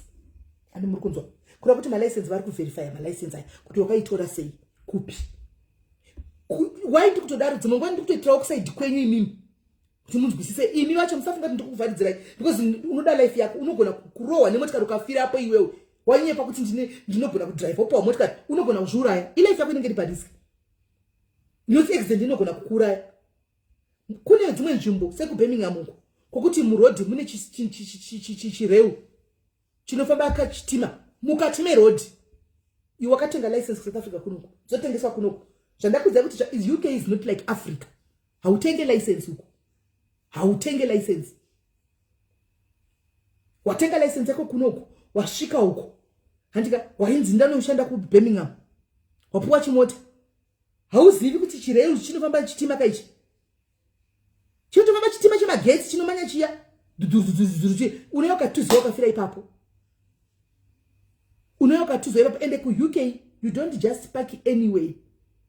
Adjustment muwisise you don't just rita kuno kwafika ngosvika ndoti apo wotonopaka you don't ungabayiwa nokushandira matickets uko kune ma stipulated areas and venues anonzi kunopakwa motikari. You don't just go and park anywhere kuUK ingoti wotosvika wotopaka mota yako unowana yaklaimbiwa fine yedo nyugwa 100 ende kuUK hakuna kuno South Africa matickets tikatimirwa kati ni vanhu vemukati kaisu ku department of safety tine vanhu vemukati kuti ndishande matickets angu ndikanselerewo kwe matickets ako 6000 chindipa 2.5 ndomupa 2.5 kukansela matickets ese kuUK ticket rikambonyogwa rikasvika pamota pako chero asina kukuona vaya vakomana vaya vanonyora zvitiketi murodhi vaya chero usina kumuona rinotouya kwauri straight.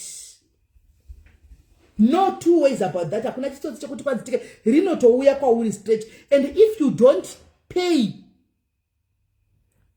ticket rako you are in trouble. Ndakunyetsa kukuudzai muwisise kune vari kuenda kuUK ani ndizvo. You don't pay your ticket you are in trouble.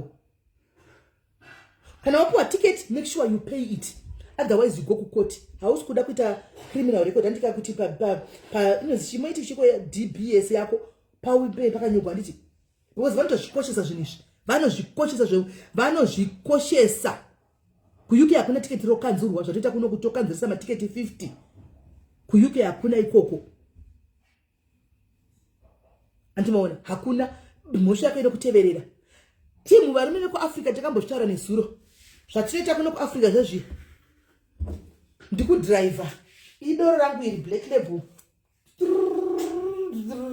tidriver ndakabata ne one hand steering kumwe richimwa my guy Kana uchida kuona kuti your time is short lived in UK, do that. Do that. Shoku drive wakaisa bodoro pakati makumba apa uchimwa drink and drive. Vano zvikoshesa zvekutodaro ku UK. Your stay will be short lived. Ku UK. Shika kwa kuenda, wopaka mota yako, wotenga doro rako, homa doro rako. Wopinda mota usabwe doro rako chi drive. Nokuti mu road mega makamera ngakazara imomo. Mega makamera ngakazara mu road. Andi mashona. Saka ndano mwadora kwa kumba.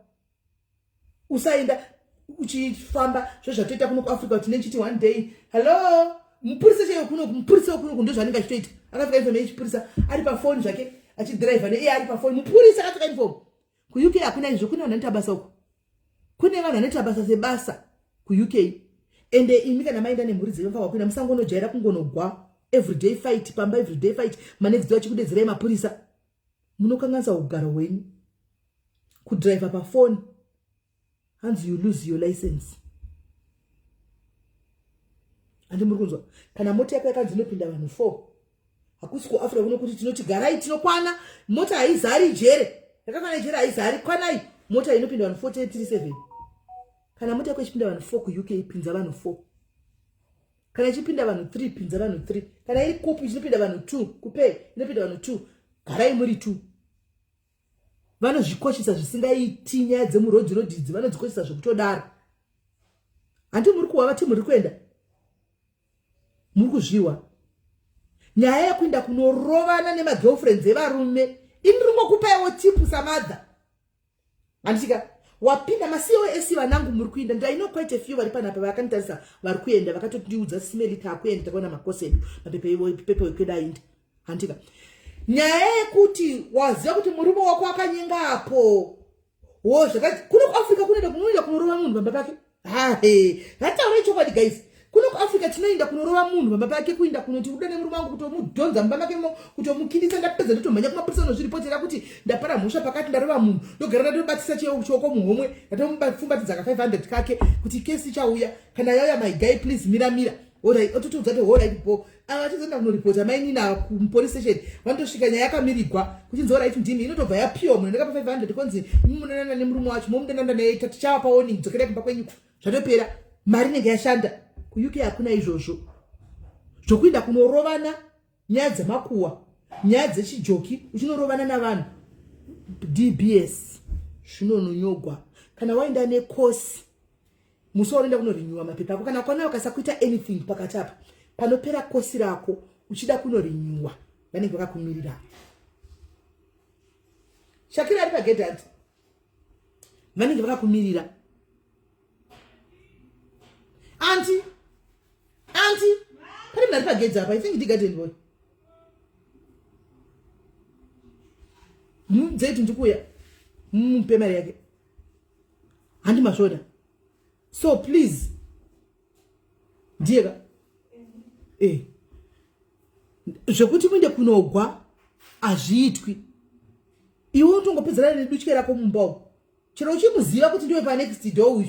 Unongotsvavo neshunguri mumba mako. Andiona, unotongotsva neshunguri mumba mako chingoza kuti amai vari kundidlira munda wangu. Wongotsvavo neshungu.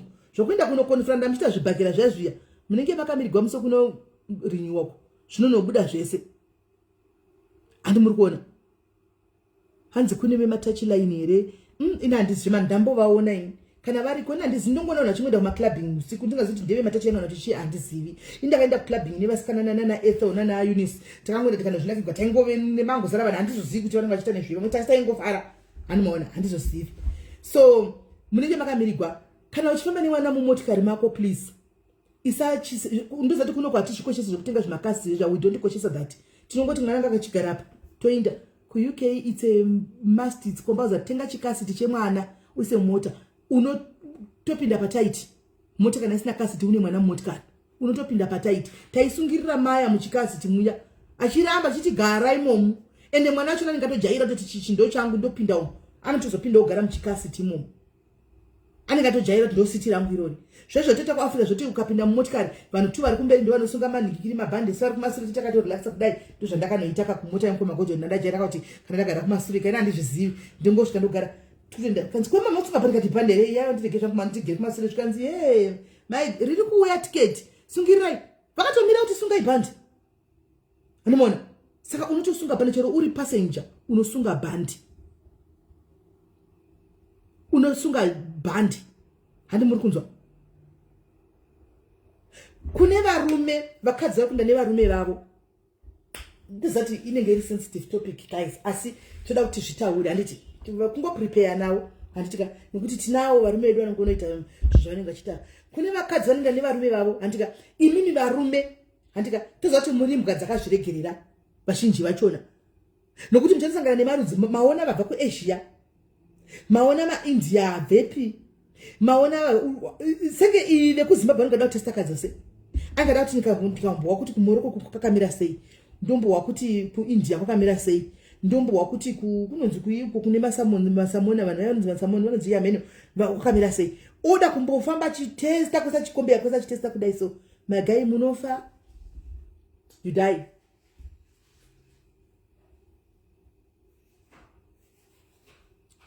you die kana maindawo nevakadzi venyu maindawo nemhuri dzenyu indei munogara panzvimbo muvhare zviuno zvenyizvi kune anonzi mai majamaica anorova vanhu kuUK uko anogwa majamaica kwai kune makombi hakuna makombi kune mabhazi amona kama anenge asvika kuda kuvhunduka ndo zvavaita here ndo zvavaita pavaipinda munomu ndo zvavaita pavaipinda munomu kavarume vekuZimbabwe vakapinda munomu hanti vakamboita waya vachiona masuweji ekusurisa aya mazitengi vachiona magaro aya hanti varume vese vaita waya abva kuZimbabwe apinda munoka rinenge riri ziyelo bhobhobho mai mwana rine shure yakainda uko kwamutoko hani maona rine kawesti yakadai uko varume vakaita waya ndikunyepa here asi kana taurai chokwadi mucomment section ndikunyepa here varume apa vakadzi kunoku vanogoda kutengegwa savhana Sabina vangoda kutengegwa savhana chete doro chete 6 pack ka utoenda kunovata naye havakozvikoshesi varume vaibva vapenga unotenga kudai kuti ndaribata iko ndazvibatira unoona murume mukuru akatogwa picha akabata mazigaro ewo kumati akabata mazigaro ewo kudai apa mai don't naishakira kumba kuva neflat base ndimai vane flat base avana kana dako lini anomona murume akabata murume mukuru baba vane vana vavo 4-5 aishowa mtana chokwanisa ndoziva vaitogwa mapicha maziva baba vane dumbu vakabata magaro ewo kudai kunzi ndo zvandiri kutukuza norivha baba vakuru kudai vachiposta pasocial media kuoneregwa namasiweji antimaona vakadzi taurai chokwadi guys in comment section vakadzi vakatambura vangani nenyaya yevanhu nemasatafu nemasasiko nemaxhosa mazulu vakadzi taurai chokwadi apa vakataura makadzi makatambura imimi muno muvangani muno vangani mutambura varume vachitapinda muno vaita kupenga iko zvino notiwa tonati zvatove vana kana basa anomona vavajaira vaita kupe vinzi inema here vinzi hauna here taura chokwadi vinzi hauna here vachita kupenga varume kuita kuti munozati ndopanonati dzimunguva ka handizoti chii varume vachita kuudza nokuti unoziva riyana rine mazigaro radzidzvukudzvukirira kunaka rakadai so hai ndakabva kushamwari haya imboindawo vachichinjana munhu wani nekuda kwemazigaro iwayo vachichinjana munhu wani kuinda kunochinjana imi hamuzivi imi guys. And you can't blame men. Munhu must be responsible. Naima Charlie, we can't blame men. Ndo vati kublame kapanapa. They should be responsible. Who not get responsible? Ndiani and ati munhu anaruta churi ndiani fauta responsible. Mukadzi aita sei ngari kumba. Asi sei ngakashigara kumba ngachizvo kuti ndozvikuitika. Anmona. Kutenga spatula kumutengera spatula vanhu South Africa vakadzi vane nzara. Kumutengera spatula chaicha spatula 20 rand up. Mutinda kunovata. Moto novata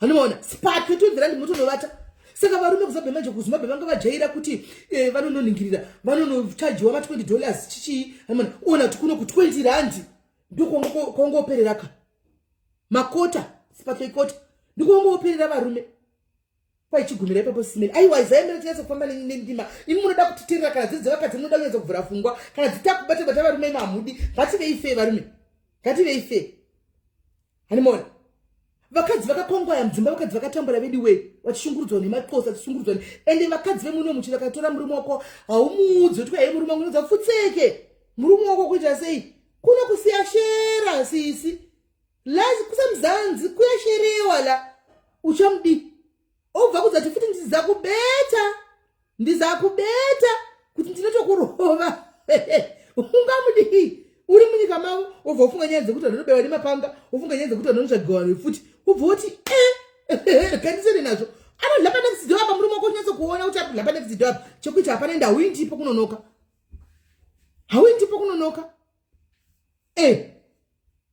hani mashona saka kana maenda kuUK please zvokuda kunotesta kundambotesta murungu ndobva kumurungu ndombotesta mukaradhi ndobva nokuti kuno it's not easy kuti ungonyenga murungu kakuno kuSouth Africa it's not easy kuti ungonyenga murungu hazvisi nyore asi kuUK ko you can it's easy you can do it right wobva poti kana mbonopinda kumaJamaica uko kana mbonopinda apa kuti kuvatenderedza unofa my guy timu rangu muri kuenda nevakadzi venyu na bhuti vangu handadzi dzangu muri kuenda notsvaga mari you are going there to hustle go and make money and come back home kungoita extra mukadzi handika kutora mari yako yafango uchiseva kuti zvimwe zvinuka uchitopa uchinoka na mugomba nokuti hakuna mukadzi anda kunyewa ku UK yuko unonomunyenga usingampika na sendi achingoti ndio vanoda mari vanoda kupura chichengetwa vanoda kuputa vachindiswa kuma-out mari yekuti uhasile uchengete uunganze mari yako kana nguva yako yakwana unganza mari yako bhegi rekuti tavekutika kumba wakumbotapudza uchingopa icho chiburi chachakangodaiwo chine mukadzi wako kumba chine mukadzi wako kumba chiburi ichi mukadzi wako anacho kumba pamwe chine mukadzi wako chitori taiti futi pamwe chitori nani futi pane zvaunenge wakufambirako angadzi dzangu endai munogara pasi muvhare makumbo enyu musati makwira ndege izvozvi chimboitai kana 5 days kana 3 days dzekutsanya muchinamatira makumbo enyu chi3 ari pakati pemakumbo enyu munofamba nawo pane gumbo riri pakati pemakumbo enyu munofamba nawo ari chi3 muri bate kudai so muri namatire makaribata kudai kuti mwari iri gumbo iri kana ndapinda kwandiri kuinda tikunotsvaka mwari taikumbira kuti muvhare gumbo iri ngarigare muburugwa ngarigare mupenti gumbo iri mwari ndingoona ziso pamukadzi wangu chete ndike kungoona vakadzi vakasiyana nokuti tikuenda kunohasla ziso meso aya anokupinza kuna taisireva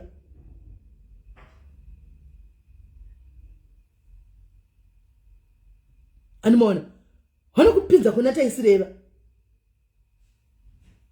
kune vari kuindawo anditimaona because chokati chipo chote vamwe vakadzi vane vacho vanenge variko havatasi zvakawanda ndingachimodawo murume nekuti varume vakati vashoma bvunzai vana adzadzi yangu ana MC Sebelebe apa MC Sebelebe pane type yemukadzi wokuti mungagona kunyenga chako mukakuramba here kuUK iko vazhinji vekune mamwe marudzi anotokudai because chiripo chote chinenge iripo ndeye murume panyera apa ndio panenge pane shortage sometimes mari anayo zvisanazvo chiri kushota murume nokuti varume vakawanda vanenge vari kuUK anditika masingula achona anditika kana kuti maybe vanenge vari varume vakuru vakatofirwa vechidhara vakatofirwa kana kuti vakatodididi anoona vakatofirwa saka iwe unenge usingadi madhara anoona iwe unenge usingadi madhara saka what do you do plus hauna kujaira ganda rechirungu zvinoenda kujaira kaurizivi ganda rechirungu haritokuitiriwo zvako unodako vanhu vatema so ndokwa zvinoenda imimiwo vakadzi vanenge vainda vava vasingu vanangu vari kuinda vava vasingu kana muchinda muri masingu ladies handitika muinda muri masingu ladies ikoko kana une munhu wako kuno kuti muchanorohwa kana nyere dzenyu ikoko handitika tora munhu wako kuno kuinde naye unosiya vamwewo ikoko handitika tora munhu wako uinde naye munonetsa naye ikoko usanotoravo wa Lorraine kana kuti wasezuru handiti chitora chako siya chiya uchitire mapependa mocheta kotuko uinde nacho munonetsa naye ikoko wosiya wo munhu handi ndizvo. Ende mugare makaziva vana vangu varipinda kuUK yuko. Mugare maziva kune siki yakapinda yaya. Handisiti yakazopera here. Saka ukadangotamba chimbono chinoona chana nevarume pamwe anenge akapiwa siki iyoyi yakadzoka unotonoitora ikoko. Kwa inonetsa kurapa. Unotonoitora ikoko. Amen ako ndakukudzai. Dzidzai kusema. Dzidzai kusema kusangofamba muchingokurura mabhurugwa enyu pose pose. Kungoti pese watonzi ndokuda utokurura bhurugwa. Watonzi ndokuda utokurura bhurugwa. Dzidzai kukoshesa muviri yacho kusema kungowa kusema ngoti you know. Zvikuru sei vanhu vechikadzi. Varume kana saka tichizovatuka hedu nokuti havasemi. Chinhu chake chapinda umu chabuda umu choda kunopinda umu chabuda umu choda kunopinda umu chabuda umu. Haawi kusema kwa haatosemi. Zvosemesa gaiti imi vakadzara muedzi dzachokwadi. Mboto zvinosemesa. Hani muziya zvinosemesa. But varume vakonda vasemi chichatobuda umu una Joyce. Joyce wamanga sina kutogeza. Mona kumabhawa kwa vanenge vachienda kuno kumabhawa kwanoenda kumabhawa. Vakadzara mabhawa vanenge vachijaiva. Kubuda ziya kudai. Kune vanoenda kumaclub muzviziva. Kukwira useve matebhu kutamba kudai. Kubva na 10 paapinda mubhawa kusvikira kuma 3 panozobuda. Sweti anenge asweta muviri wese kubva kubhurugwa. Pendi rake chero rinenge rasweta ranyorovara achitamba. Murume anongotora. Ongoenda naye kumba. Akunogeziwi kuma 3 uko. Vakadhakwa. Kungonosvika nekunovata nekutoita. Kwakadhamba kwa shiba kwa nyorova kwa sweta kwa iko ungonopinda. Ndisati varume havazvikoshesi. Havasemi. Havazvikoshesi. Ndokungakuseni dai zoti kana akamuka kudai so. Hanimona akanotasa bhurugwa riri paint ninge akapfeka nemunhu kana kuti ninge akanyorova kapanenge achijaiva uko. Anowakuhla. Ngokuti ninge yatoshiba nekunyorova neziya rinenge ichitambiwa mumabhawa. Asi hai havazotarisika. Havazotarisi. Saka varume vanhu kuti havasemi. Hanzi mukudikitira naye atikurudzizve hakuna zvinhu zvakadaro pi. Hakuna zvinhu zvakadaro. Handimaona. So please. Imimi vari kuinda imimi makosi madiki musada kunopiwa mafevha pabasa nemabhosi enyu echirume tiri kukwiriwa. Handimanzwa. Musada kunopiwa mafevha kutonzi tikutsvaga supervise tangawarara nenini musangobvume zvimwe zvinhu. Munopiwa sikirizi kuNigeria kusina mushonga dzinosanzi dzinorapiwa nepi. Tanga wavata neni kuti ndikupe position ya supervisor. You don't need kuti uvati wena kuti upuwe position ya supervisor. Kana uchiziva basa rako unongopuwa position yako zvakanaka. Uchiziva basa rako unongoningirira unongopuwa basa rako. Tanga wanzi ndivati nekuti upuwe basa. My guy, vanokuZimbabwe musabvume mani.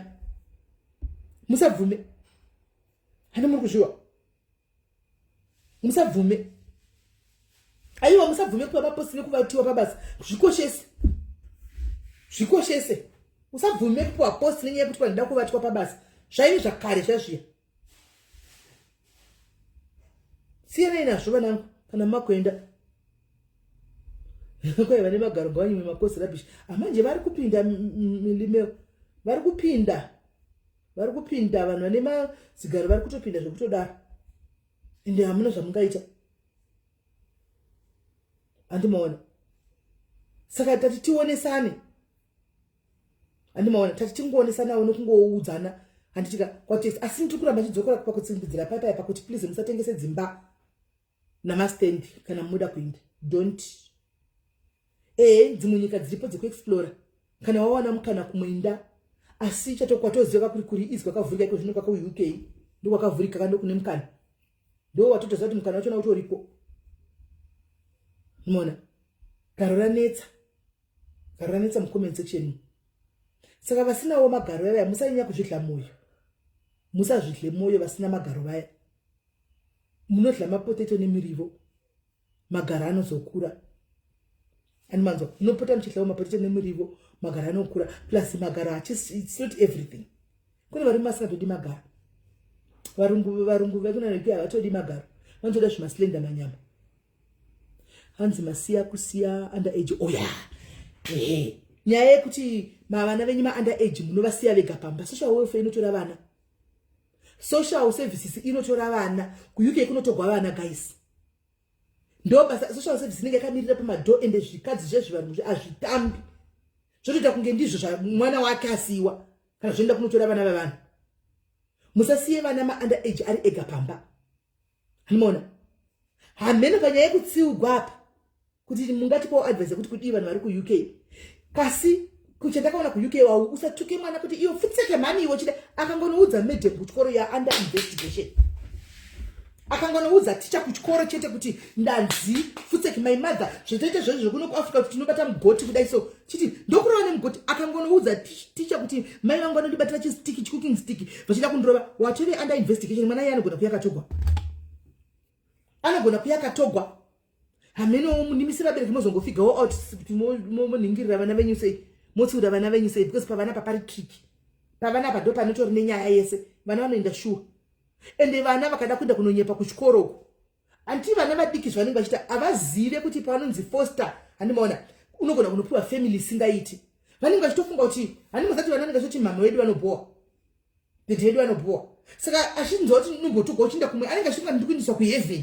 umwe atozvitira kuda kuendeswa handimaona kuti ndida kumbonoona nimbobva pamba kuna mama anobowa nimboenda uko asingatoziti dzimongo vanopinda mugehena vana vanozviita kutosvika kutocreata nyaya isipo handimaona isipo achidza zvake ticha kuchikoro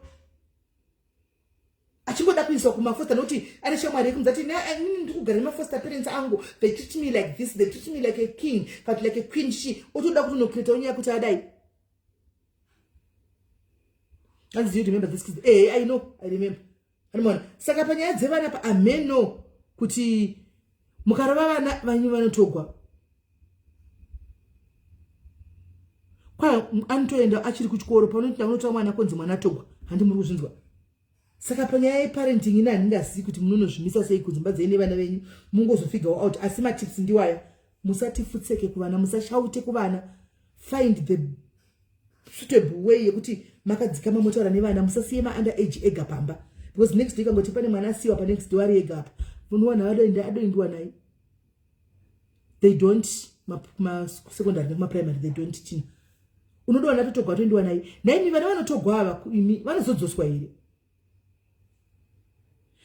hanya yevushamwari ndakavadza nezuro ndikavadza ngati pabasa hakuna friend you have workmates colleagues ende kana muchita ushamwari hwenyu kubasa ngausavewo kunyeya kauchida kulasta pakambani ushamwari hwenyu ngausavewo kunyeya kauchida kulasta pakambani akuda zvekuti tichibhadhibhadhi tekustaa kunyeya indakakudza ngati mukanyeya bhosi vangu ndiripo ndinovaudza handakakudzai nezuro ndikati inini kune vari kuziva kuti ndikuya kutoshanda nemi kambani koko kwatichaenda kana pane masimba ari kuziva kuti simendi vakanzi vachichauya pano toshanda tese ndakagara ndakudzai zuro ndikati please don't gossip about my boss ndiripo nokuti ndichangoti uyai kuno boss dzokorodzai zvamava muchitaura bosi vauri musanyeya ndiripo motonyeya ndisipo nokuti ndichavaudza zvamava muchitaura pane there's a better way of raising my concerns pamango tingoda kunyenya ndimukanyenya ndiripo ndikanyara zvikazobuda konzi sisimeni vanga varipo zvichitaurwako ndatovewo part of that ini ndinongotaura chokwadi musazomunyeya ndiripo handitika mutichamira ndabva paya musara munyeya yenyu kuita kuti kana mangwana makwenyu aputika mubvunziwa ini ndenchinda handisipo handidi kupinda munyaya idzi kubasa uku kubasa ina ndakutenga kaini COS handakutenga ndakapuwa ndoda kundorega muchinyaya munhu wakandipa COS guys kana ndasingativei fe guys kana ndinoona isabhina zvinoita ndokurega muchinyaya munhu wakandipa wakapa vana vangu future ndotongokurega muchinyaya zvongopera imi indinomuudza indinomuudza kuti uyai kuno mainini kwai mazodai apa ndiziva bvunzei ava zvangu achitaura muzonyanya mamoga kuzvikona andiripo please don't nyeya and ndakudza ngati ni vanoshanda navo not your friend kana ndauya treat me as a mom as a workmate as a colleague kana tichinzi tikuenda kunosuka matele tese mumwe nemumwe brush rake tikunokwesha tese hakuna special treatment tiri kubasa handi mari painongoya mune mumwe akapuwa yake tiri kubasa tita zvebasa kana taya social media pane paunongozoti madha kana tirezana nemastameli koko handei takada kubasa nokuti ndizvida kuchenda zvakanaka ndidi zvima problems handidi problems. My kids, Lorraine,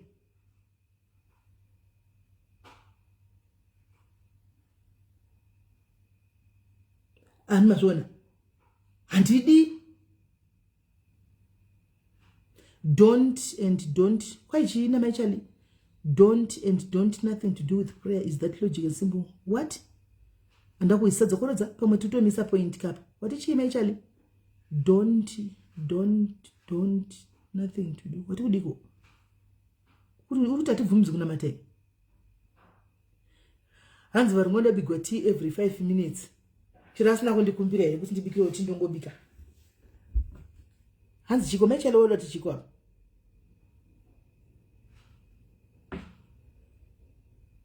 Alright. Unaona? Tungamidzai Mwari kumberi, musango muri kumakuwa. Munoziva kuti mukashanda zvakanaka na boss wenyu pakambani, you can take that company far. And the boss wenyu anofara nemi zvokutoti munoto company kukura kwayo ka imimi kuramba mune mabasa kwenyu. Kunomba kukura kwecompany kuramba muine mabasa enyu. Work with the boss. Shandai naye. Pamunenge matonata pachamukana padai muone sei munhu hakuna chito kuzongoda kuonerwa kuti tonge uri kumuundermine. Give a position, address zvinhu in a civil manner, help each other to improve the company, grow with the company. Munoenda kure, grow with the company. Kwanzi zvekutaura zvine zvereligion yako kuma clients, okay, okay. Musadye makekisi abikwa kudzimba dzevarungu, the KuUK with the kids. Kwaye musadye chikafu chabikwa kudzimba dzevarungu. Vanobika nemautensils embwa nekiti zvavanopambwa chinhu zvanoende nekuti chokwadi vanogara nedzimba. Mukadzi dzinogara mudzimba kadziya. Saka chinotodyirwa nemba obvious ndo chinotosukwa choswa mupani. Wareta hako shamwari. Chero kapu naimi ntiudzewo. Kana uchinda ansana matire ma clients, it's imposing your religion on someone. Oh, okay. Oh, wow. Thank you, Justina. Thank you. And SIS MELLY, very few bosses are loyal. Very few bosses are loyal, but I cannot judge because that is the able to boss say, Kukana one of those loyals. Kukana one of those loyals. Can I one of those loyals? But it's still the fact you're putting the boss actually loyal and the boss there's a kind of you part nicely so that you keep on talking. You part nicely, in both that you want to be boss at the penny window. If I'm that you leave that room for tomorrow. And when leave that room for tomorrow, if I panchimbo. Kuitara mangwan. Oh, and the prayers not to my clients. Alright, saka una mati yoka. Iwewe kana china matachibva wana matambo kwako na matawega kumba kwako shokuno pamsope wana meli nestara Jesu pora get healed chipora hanza azvidiwe nemaita yenyu tisamwe wachanda matira ma clients maita basa wedwe apa matota waraini chaima kwa vigweni maita basa. And don't forget kuya kuma shows. No, msebele baone show yake kutoka December Christmas show. Anchika tinenge tiri ko don't worry mkoma sebele will be there. Ka speed ka bossi chimbono senza ina in months first. Hanzi Sunday 9 months first past. Inini I believe within digital. I believe kuti inini personal nature ndina bossa kaoma say nduna nobona uzvihambula manje. Tinoparadzana nezvakanaka. Tinoparadzana nezvakanaka. Ndinosuduruka pandosuduruka nezvakanaka. So that ndosiya karungu kakamangwana kai. Because that paupenyu we need one another. Wa paupenyu wonu gona so chiti chagawo. Indo gona zodzoka nchikuchaga. So I normally leave that room for. Zvacho kuti unobva panzvimbo waita ma enemies line. I mean, probably maybe shino gona so itika I don't know. But inini ndino believe kuti munokosa pazana zvakanaka zvoti you can be even be people that knows each other vakamboshanda na udara but maparadzana mune zvakanaka. Yeah. Zviya zvokuti kwanzi ngochani futseke zvamajaira kunoko. Ngochani suzi, ngochani futseke shure kwa damba, muchituka ngochani KuUK munotodzinanzva. Majua. KuUK hautuki ngochani unotopinda unosora wakwira mundege kudzoswa kuAfrica. Ngochani haudzituki unotodzinanzva. Hani muri kunzwa? Hadzituki ngochani KuUK. Hautuki ngochani KuUK. Kuvane ma rights avakasimba. Pane pavanotofamba murodhi vakashama ngochani. Vakapfeka zviburugwa. Hanzi kuti ndakavenga ngochani say no exactly tete zvokuti ndakavenga ngochani zvezvanzi azvitaugwe chero une zvaunofunga nengochani keep it inside your heart, keep it close to your chest. You don't have to utter the words choose munhu ndakavenga ngochani kana kudii handi pane vanomupfeka zvibhuruka zvinenge zvakangoto uyu zvine inewe ndezveko tati kana waenda kuRoma unoita zvechi zvikuitwa nemaromans handiti respect their privacy. ikoko. And also vakuenda kumakero, respect privacy ye client yako. Privacy inokosheswa. Itoripo panikikiri pamalosi. Anditi pamunodzidza zvinhu zvekezi zvitoripo privacy. Koshesa privacy ye client yako. Anditi kanjiti privacy, what do I mean? Kutora ma pictures e client. Kutora nana video e client. Client no need privacy. Ani muri kunzwa? Even if you know that muchiva gezesa muchizodini antika kana mumwe achida privacy yake, you just give them their privacy. Unotovhara kudai haungomuti paka brengende woto unotovharawo kudai, maintain their privacy. Vanoikoshesa privacy. Antika give them their privacy. Sekuda kwanta privacy yako yokuti kana uchipinda mtoilet unovhara door. Wopfeka muri mu toilet. You do the same client. Animaona. Saka zvinokosheswa izvo. Hanzi kune kufamba mudzimba dzevanhu zvisina plan saiko hanimanzwa kwai kufamba muningikiri mudzimba dzevanhu muchingopinda mudzimba dzevanhu unongochinda kumba kwanasi hazvidiwi, plus nekudla chikafu chemugwere. Musadle chikafu chavagwere. Muri kuzviwa musadle zvikafu zvamanzi mutengera kuti mu zvikafu zvanzi ndezvati grocery remugwere, iwo zvifeeder negrocery remugwere rausina kupuwa. Zvinhu zvemugwere ndezvemugwere. Iwe kana wakapuwa £50 chako chokunzitenga chikafu chako ukuita live in, itenga chikafu chako chikafu chako. Sena nekumwa mukaka muchigubhu chemufiriji chinenge chine mukaka wouti handisi kuonekwa womwira muchigubhu kuya noti client inenge iri bed ridden. Client inenge akavataka uri bed ridden. Iri bed ridden uti kwai haindiona unovhura door uchinodai mufiriji munenge mune chikamera. Mufiriji munenge mune chikamera chirimo. Kana wayangwe kunobikira client, just go and cook whatever the client wants. Womupa wopedza woenda. Animona.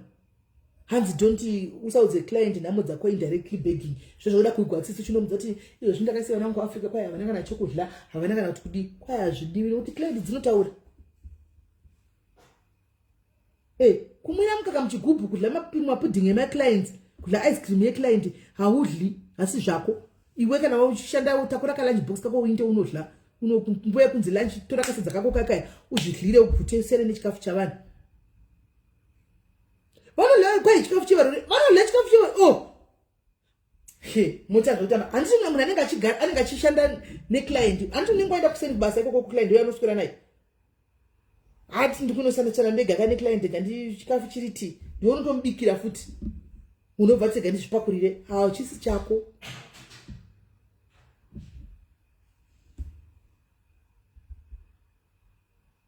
Hanzi nhasi pari kudzidziwa hauti kune client yes darling or yes love unomudaidza nezita rake. Okay. Hey Faith Gwata, kwenda kurongo ripi? Hanzi msaudze varungu wenyu chifuva masikiriza chifuva paya. Time for fireworks. Oh, thank you Sabina ne 100 stars. Thank you Sabina ne 100 stars. Ukangozati varungu havana secret nobatsikana. Varungu havana secret. Hanzi musapiwe magifts nema clients. Nairuru saka client ikati gift unofanwa kuramba. Tutodzidzawo papa. Unozoga muchiraka. Client ikati gift unoita sei? Client ikati gift unoita sei?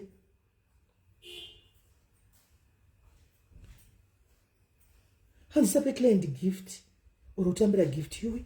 Regai timbofona timbo wao. Guys ndanchiti undofanwa kudzoka na Prophet Jose Manheru. Asinda kuda kutombo wao mutobatsira onesuwo bedwe mutobatsira onesuwo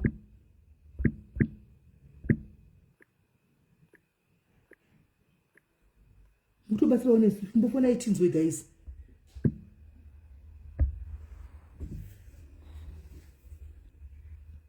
Hanzi zvifundisa. Okay, musabe mani kikiri ma necklace ne ma ring ma jewelry varungu musatore.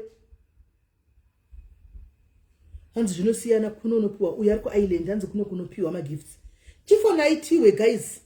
Hanzi autambiri inga yenyu. Okay, hanzi you have to refuse, confirm with the agents. Inga tikubatsirana guys. Chimbofona vari ku UK please vakapinda mukea kuti tibatsireiwo.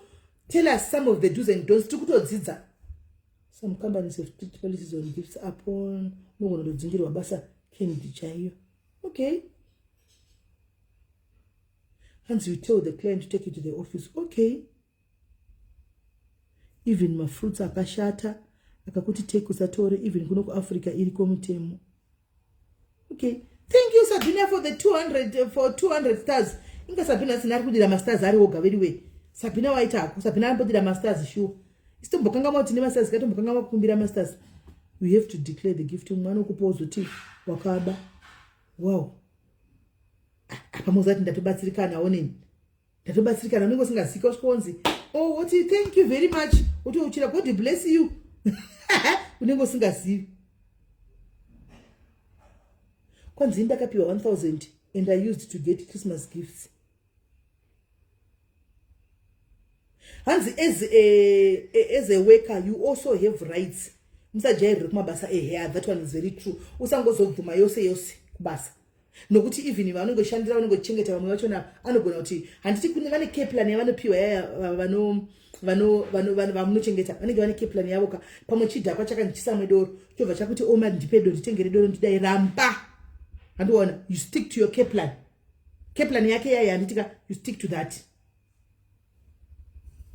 Antika you stick to that. Ma rights munhu mira nema rights ako zvechokwadi. Hanzi mamwe mahome chikafu chinaswa mbini wakatarisa. Handi muri kunzwisisa ka. Handi muri kunzwa vari kuenda ka. Vanangu timu riri kuenda manje mazvinzwa ka. Timu riri kuenda pa after December pa marinzwa ka. Marinzwa ka timu rangu rira ngachidza rakawana rira kuenda ria after December. Handi muri kunzwa musatore chikafu chero cha kwai chimwe chinoswa mbini regai chiraswe. Regai chiraswe. You are not allowed to get a gift from client. You need to tell that your manager, if the gift is passed to the manager, that gift should be shared with the whole team, especially this Christmas. Oh, okay.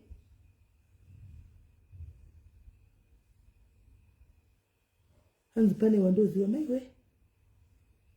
Hans, even water to drink, you have to ask from the tap. From the tape, I have to ask.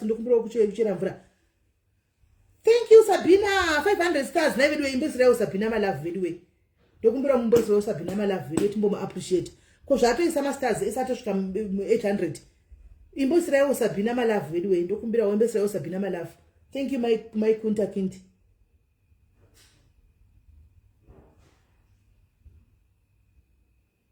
Thank you, Sabina.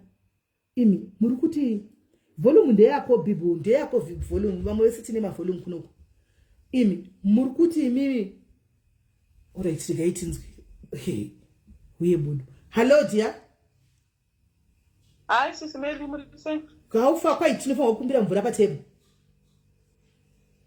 zvimwe zvacho vanhu vakuzowedzeredza wedu wenga vasadaro imvura you just take mvura omwa ine zvandoda ngotaura hangu nyaya yataurwa yemagifts autobvumidzwe client ikakuoffer gift iwewe unofanira kuramba unorambawo zviri polite handiti then hautaure nhunha dzako kuclient kana kuti ndabva ndazobva kumba mira Judy the polite way of refusing the gifts tingati chi unogona ngota come up with something like ngekini don't worry ndakatotenga nezuro chaiye I've got the same thing zvawanditengera sorry hako ndakatotenga kudhara. You can find any other way of saying it. Don't just kungotambira tambira. Wozvimwe zvacho unenge pamwe wenga wakatoseterwa apo ada kuona kuti unotora iri. Okay. Right. And then ndachitaura nyaya chi yekuti magifts. Yeah, ndataura nyaya yemagifts ka. Then ndiri kutaura futi another nyaya yekuti haufaniri kutora like ukapinda mbame like vanoita domke ukapinda mbame clients vanenge vakaisa sweets everywhere vanongoisa tumatunhu so don't just pick and eat kuti handiri mbame clients ndongotora ndodya hazvibvumidzwe izvozvo respecting ngirikini mbame munhu hamusi mumba mako sangotora zvinhu kudya. Then another thing privacy yekuti haufaniri kungoita zvemavideos. I think emavideos vanhu vanogara vachiitaura satore mavideos uri mumba meclient usaanse phone uri mumba meclient. As long as that phone call is nothing to do with basa rauri kuita isa phone yako pa silent paunopinda mumba meclient oita basa rako opedza ozoansa phone yako kana wapanze. I know kuti a lot of people vanozviita vasina kutanga vafunga but it is very wrong. You don't do that. Then another thing pane zvandachitofunga, pane zvimwe zvandanotofunga ndazvikuita zvichibuda. Nyaya yekunamata, tataura nyaya yekunamata, hazvibvumidzwe kunamatira clients because vanhu vane mabeliefs akasiyana. Munoziva kuti vanhu vazhinji vemuno mavanamati, saka hautobvumidzwe kuita minamato yako pamberi peclient. Yes, unogona kunzwa tsitsi dzakawanda sei, but don't do it pamberi peclient. Another thing ini ndakatochidzidzo mai manje ndasingazive, kana let's say kuti uri kushanda pabasa, client yobva yakufira uri pabasa, handiti kazhinji kacho maclients aya vamwe vacho vanofa vaine family yavo inenge iri around them. Kana munhu achinge afa, you are not supposed to say munhu iyeye, oh sorry, munhu wenyu afa aenda kuheaven kana kuti with the angels. You don't do that. Zvinodzoka back kunyaya yemabeliefs yekuti vamwe vanhu havabhelieve kuchinamato. Saka unongoti sorry womune zvakanaka, orega kutaura anything to do with kunamata. That's another thing ini ndakatozvinzwa manje chaiye ndasingatozvizivo ndagara muno. Batokadaro Julie, hold on.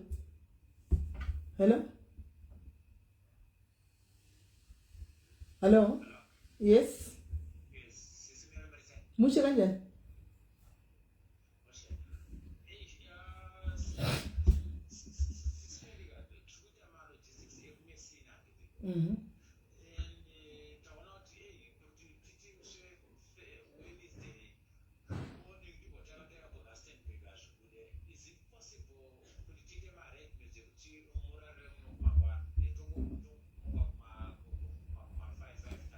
It's fine.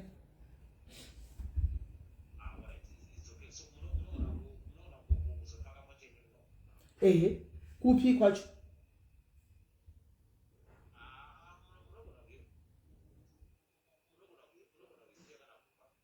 Kwenye. Muchindipa location yekumba. Kuzvino ndikaise tozoteze siya wene zema kuseni. Okay. Mpaki nyenye yekubasa kwenye lise. Oh yeah, yeah, it depends. Alright, mongo duza kuti mashamsa se. Alright. Hello Julie. Yava. Alright, sorry ndanambo phone goni varungu vangwa. Right.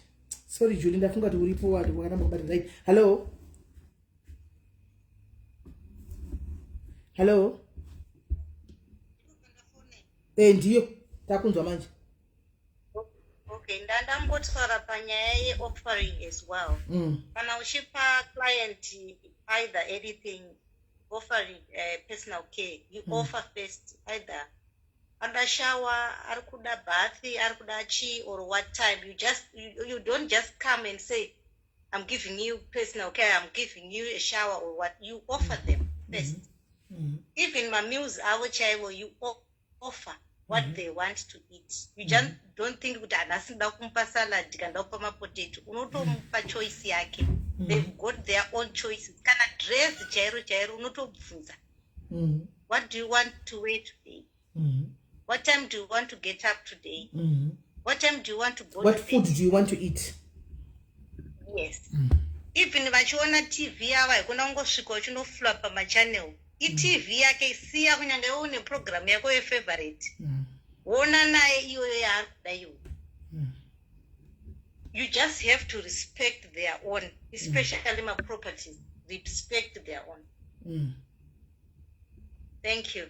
Right. Thank you very much, my sister. Thank you. And murukunzwa, hands in everything. Kunever care, but kunopinda care. In everything that you do, you have to ask, can I please, which food do you want to eat? And itika, can I please dress you?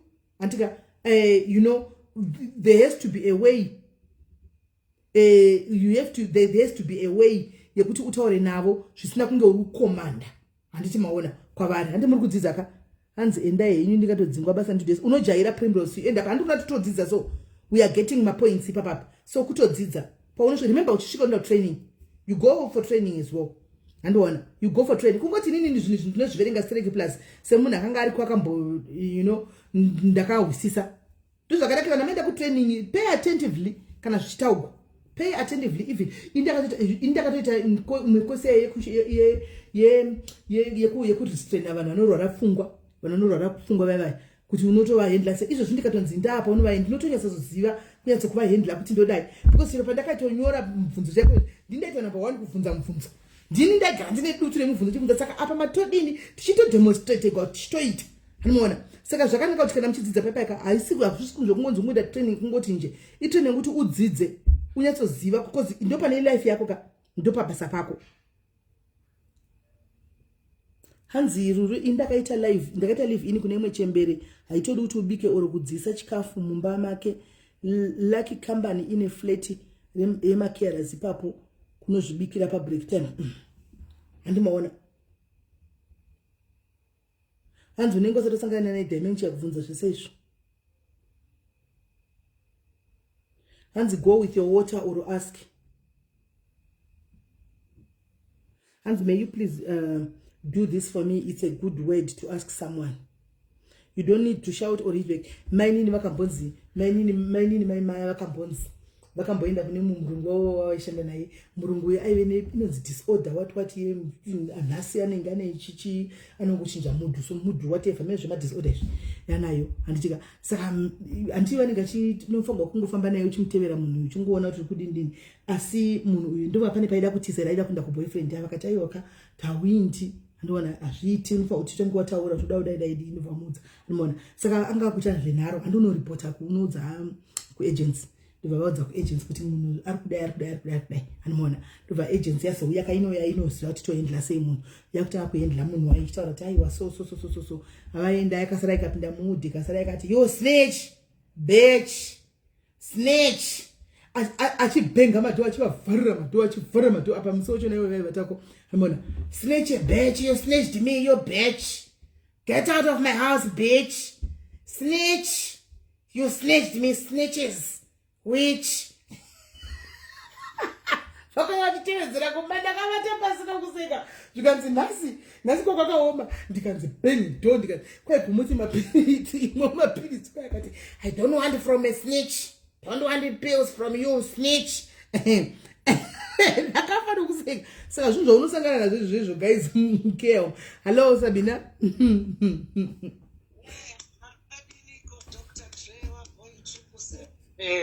Tiri right simurise goma ikunda. Aiwa tinogara tichingokurespecta zvakadaro vamwe vachataura kuti Sabina inyoka anombokuposta kupage kwake ndiyo content yedu iyoyo ndiyo inotipa mari kuti tikutumidzirei masters saka sorry in advance. It's okay. Inini sisimeli zvamataura izvikadai nanga nditori Queen Lopengula aiwa dai nanga ndiri King Charles sika dai ndatokupai certificate of citizenship muri kuziya zvinhu zvenyu and you are going to have a successful life. Thank you. This is my love guys. Ndapasiswa nemaBritish panapa hanzi dai ndanga ndiri kuningirikiri ndatopiwa certificate guys. This is my love. Hanzi I know my thing. Thank you. Saka inini zvandiri kuita ndakufonera linkage yangu macontacts ndakatofona kudhara saka macontact yangu iyoyo munoziva kuti yakatopiwa present neclient yayo 10,000 pounds saka ndakamufonera ka ndakashamwari I think isisi vangu vachaya kuno kuSIS MELLY, do you think you can do something for me? Zvikanzi ndizati kwekumvenge ndikati vachinja ivo ndikati hauziye SIS MELLY saka ndiri kuzviita izvi. I mean that process as well. Oh, aiwa pakanaka Sabina, pakanaka Maikinda. Inini ndauya kuzoudza vanhu zvese zvamuri kutaura about being British ichokwadi ichocho. Ini handidi kuti muite zvandakaita ini asikana. Ezvinezvi maakuziya vana kuti vakazotorwa sei negovernment handi mazotaura kuti usatsure but mazuva iwayo ndaitosekwa. I think COS yamazepe iyi yakudzidzisai kuti amai Mandela vaitorwira mapepa handisi munhu akaipa SIS MELLY. Tozviziva. musaite zvandakaita kuno kuEngland inini Sabina ini pandakauya kuno 98 guys ndakasvika ndikashandisa student visa ndapedza ipapo ndikaenda kuchechi ndichinyepa ndakadhakwa ndakanwa vodka ndichida kuti vangondigadzirira student visa vachiti chaja student visa ndapedza ipapo ndikanotora chimwe chipassport chandakagadzira nebhutsu nebox rebhutsu ndikaenda mugovernment mavo ndikapiwa basa ndikapiwa national insurance ndikapiwa basa ndikaita nhumbu ndapedza kuita ndakaita nhumbu here aiwa ndakaba murume wemujamaican zvese zvamangusitaura kuita ngemuprofita aiwa ndakasati ndaba murume wemujamaican ndakatanga ndaba wemuindia mukunzwa ndaba nemuindia uyoyo muindia uye akunditandanisa apa ndiri kudanana nemumwe muamerican murume wemujamaican obva watanga kuita mafriends akomana SIS MELLY ndakatiza Cambridge ye ndapedza kudaro manje ndiri kutandaniswa nemaamericans aya nemaindians ndikati alright ipapo ndibva ndaita ndakudena futi mapurisa aiwai ngauye mapurisa nembwa ndopa wakavingwa nepfuti here paya matisi ndopa wakavingwa nepfuti here yes ndopa ndakavingwa nepfuti nembwa futi 3 days SIS MELLY zvanga zvakaoma uchida mapepa uku vanhu yes but inini wacho ndaidenda ndindaifamba ndichirova vanhu ndichidanana nemaswedish aya kana ndasvotwa nerelationship ndovambuma kuvarova zvimwe zvezvi ndichivadrega ndichivati makatora gold rangu kuafrica nhasi muchandiona ndiri muzukuru wamuzilikazi ndichiuya kuzosungwa nemapurisa munoziva I was just chaotic in my life. I don't want you guys to be chandanga ndiri ndipo pandakabva ndazoita iyo amsishi iyoyo ndiri kuudza mabhunu kuti handisi kumira muchiQ chema-asylum seekers handirambobvira ndaanetsana naamugabeni handitomboziva kuti kukabhinet kwakaita sei ndiri kuda gold rangu iri akomanapa apa wakanga uchipenga here Sabina wakanga uchipenga here kana kuti wakanga uchiyezozviziva zvawaiita nanga ndisingapenge musikanzwa SIS MELLY zvamuri kutaura kosei wakararama kusvika nhasi uriko kuUK iwe sei usina kudzosiwa because ndakavaudza ndotaura navo kainini ndinolinka neimmigration vanondityava hatisi munokutamba SIS MELLY taura pareal life chaiyo because kana hanzi if you want peace you must be able to fight like you're fighting war.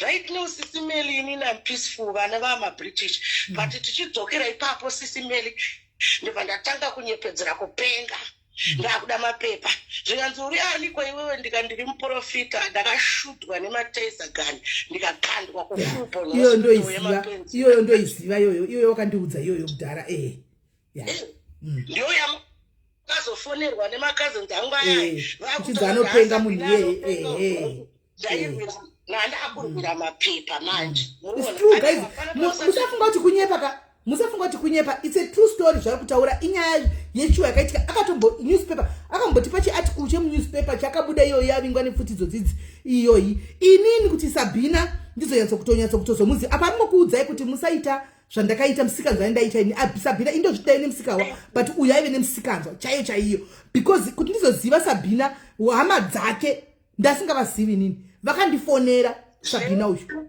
vakandiudza zvese vachiti pane munhu wamuri muchiseredza padhuze nemi muchidai anonzi Sabina Ruwishi unotori benzi musaseredza munhu iye padhuze nemi ibenzi checha ini ndikabva ndavapindura kuti tione mapepa ake ekuhospital kwadhokta ndizive kuti ibenzi ndomadezemvengemvenga yaya ini ndikabva ndanoudza Sabina vanhu vakundifonera asi uye hama dzako handi vari kuti pakatotaurwa zvakawanda zvinhu zvandisina kuudza Sabina ipapo because ndaiziva kuti zvinozokudzanisa handimaona saka imi obva vandiendesa kufootball kumapenzi kwekwe zvikanzi uri ani ndikati ini ndiri muprofita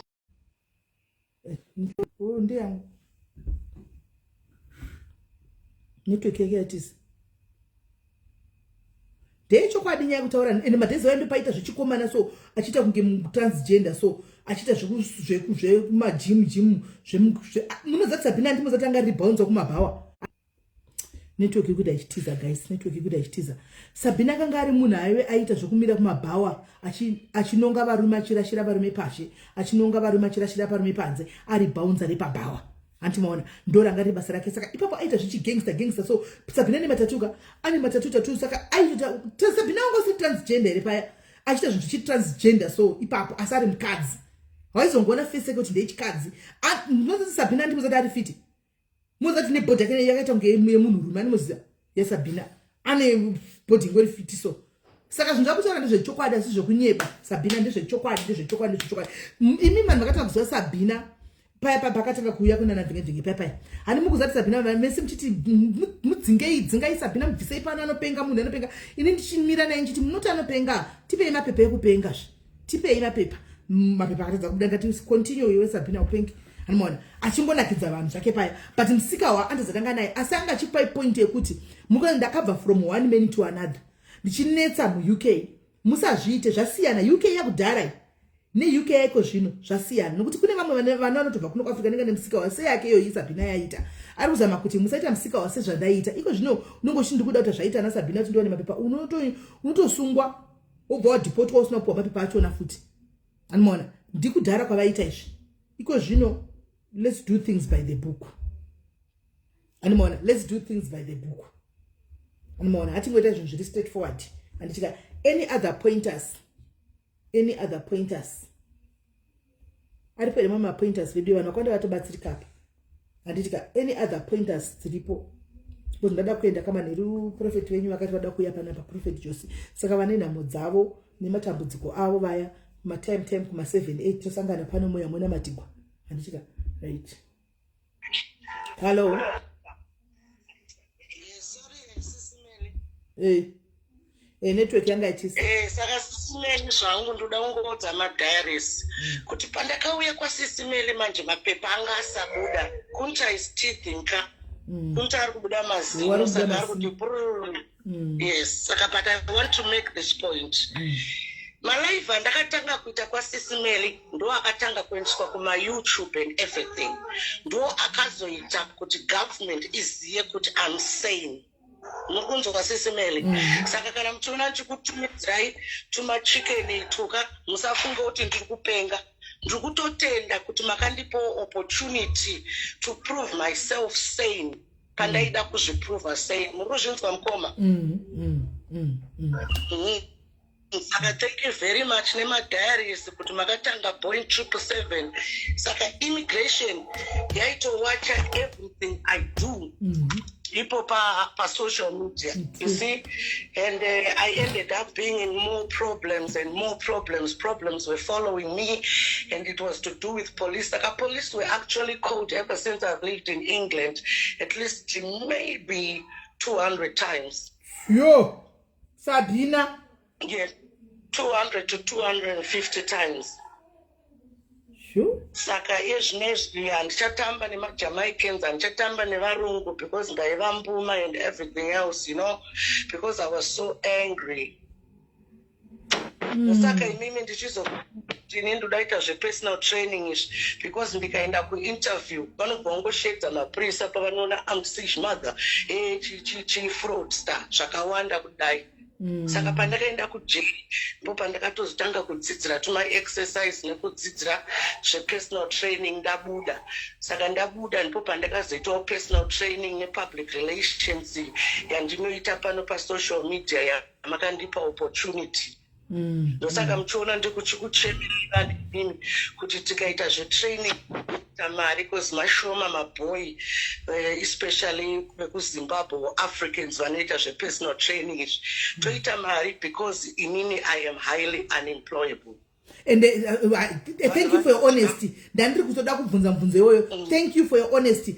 Muri kuona ndaida kubvunza Sabina nemake vasingashandi wabva wazviexplaina kuti no kungonodai pese ndinobuda mhosva dzangu dzandaiparadza dzese kuti ndaibata vanhu so ndaizogwa nemapurisa ndaizodini fraud zvese saka handina kwandowana basa. Thank you for being honest. Munoziva zvandaita mapurisa here? Zvandaita mapurisa ndainodanana nemairish, ndodenhana nemairish iwayo mapurisa ouya vorova mapurisa. Saka kuti uwane paunowana basa apa hazviiti nekuti GPS rako rakanyorwa mhosva dzose idzi. Thank you. Fanga mwe Irish wandekana naye aiva mpuma mapurisa iwayo kuita kunge Jet Li. There was really something else. Dai pasina inini SIS MELLY ka makatozoita kuti ndipulewo ka certificate kangu ke public relations aka. Dai ndisina kumboibuda nyaya yacho iyi. Yeah. Saka aiwa ndinokutenda ipapo, and I hope when you come to England as well, we are going to pursue the training, and I can just show you what I'm trying to say. True. No, thank you very much, Sabina. People don't be like Sabina kana mauya ku England, okay? Everything just be. Kana usingaziye zvokuita call me. Now I am British, okay? So one day I actually used to say to social services, the first days I was here in England with my children when they were 3 years old, I said, how come these white people, when we go and knock on their houses in the morning, they don't open their doors? And then the social worker said, do you know something called reserved? I didn't know the word called reserved whatsoever. So that means these white people are reserved. And to be quite honest, now I'm also reserved. So it's called environment over genes, or genes over environment. My environment, in my genes were taking over the environment in England. Shekuita gangster, tiri Zimbabwe, tiri Ifrids and everything. Saka now the environment has taken over my genes. Saka now I'm just a calm person akuda kungorapa nezvandakadzidza and selling my experience. Saka I've rehabilitated myself. Zvandaita kumvenge neku-YouTube zvakaendeswa ku-home office. That's when they confirmed vanhu vachiona my I love you, my Mandela, my I love you. Ndipo pavakaona kuti munhu uyu it's hard kuti timudeporte because she is now a public figure. Saka inini ndakaita public figure yekuda kuwanzira immigration, if the truth be said, nekuda kuexpose social services. Saka every time immigration paingo nditi ufu naivati ndonoudza vanhu kaona I'm a public figure, ndonoudza vanhu social services painongo nditi bufu ndoti akutoenda ndakuenda ndonombaya YouTube yangu, you know. Saka it actually saved me in a way. Saka I needed to be a public figure. It wasn't really about the Zimbabwean community, it was actually about immigration and social services. Today I can tell you I am full British and my children are not under social services. Zvinhu after now zvazve kwangu, ndosaka ndiri kuchema kuti isusu maZimbabweans kuvakadzi tibatane. SIS MELLY vakauya kunoku tinenge tiita zvetraining yedu, vamwe vakadzi vachiuya tichiredusa mabp, tichikubatsiraiwe ikoko kuti tikutumidziraiwe mapounds. Saka naizvozvo mukandiona ndichiuya panapa ndichipa SIS MELLY masters, ndinofunga kwandakabva kuti dai mukadzi uyu asina kundipa opportunity to show myself, dai immigration isina kumbofunga ndiri normal, vaitofunga ndiri psychopath. But between me and you, it was actually what I would say extenuating jokes. That means I was cut my life short. If maybe I wanted to be a police inspector. Okay, when I came to this country at 18 years old, I thought maybe by 22, but ndakatozoita mapepa after 24 years. Saka zvandakaita izvigaizi, it's just being an outlaw. Saka there were serious jokes, okay, made to the police. Saka don't do that when you come to England. But SIS MELLY, thank you. Thank you very much, Sabina, for being honest to us and for telling us kajenika kwa vamwe vangu vasingakazivi nekutaura vanhu vangafunga kuti pamwe ijoke, but it's not a joke anyway. Saka vana vakazodzoka here nai Sabina? Yes, vana vakadzoka, vana baba vavo, the other two boys. Indiana is doing sports coaching and is pursuing law. Mandela is doing business and has been given a country. Mandela has been given a council flat. Mandela. With Kunta Kinte now, they wanted to take Kunta Kinte, but again, SIS MELLY, you came in without you knowing, because what I was doing on social media, I was working hard and they couldn't believe it, because when I go in the meetings, they want to treat me like I'm a monkey, and then when they see me broadcasting, they know I'm a boss. You see, Saka, once again, in the Makatondi Seva, and they're quite popular on social media. They go, oh, yes. People love you. And they go, oh, yes. You see, Saka, my Zimbabweans do approve of sanity through you as well. Saka, thank you. Saka, everything is honky. Wow. Hey, what's in Ofara? I'm so happy. Especially for the kids. Especially for the kids that are doing well. The kids are so British, and you know, kuti mimi munoziva kuti ndakasekerwa nyaya yekuti vatorwa. Now makona nema COS kuti aite futuristic mind. Yes. Zvinonzi that one who laughs last, laughs the loudest and the longest, and the longest. Oh, yeah, yes. But please, vanhu vari ku South Africa nevanhu vari ku Zimbabwe, musafunge kuti everything is gold here. You start getting used to it after 10 years. Okay?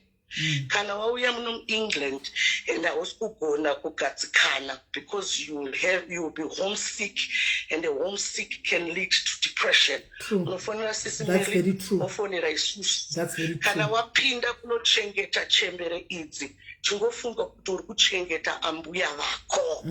Ini ndanga ndisingazvareni.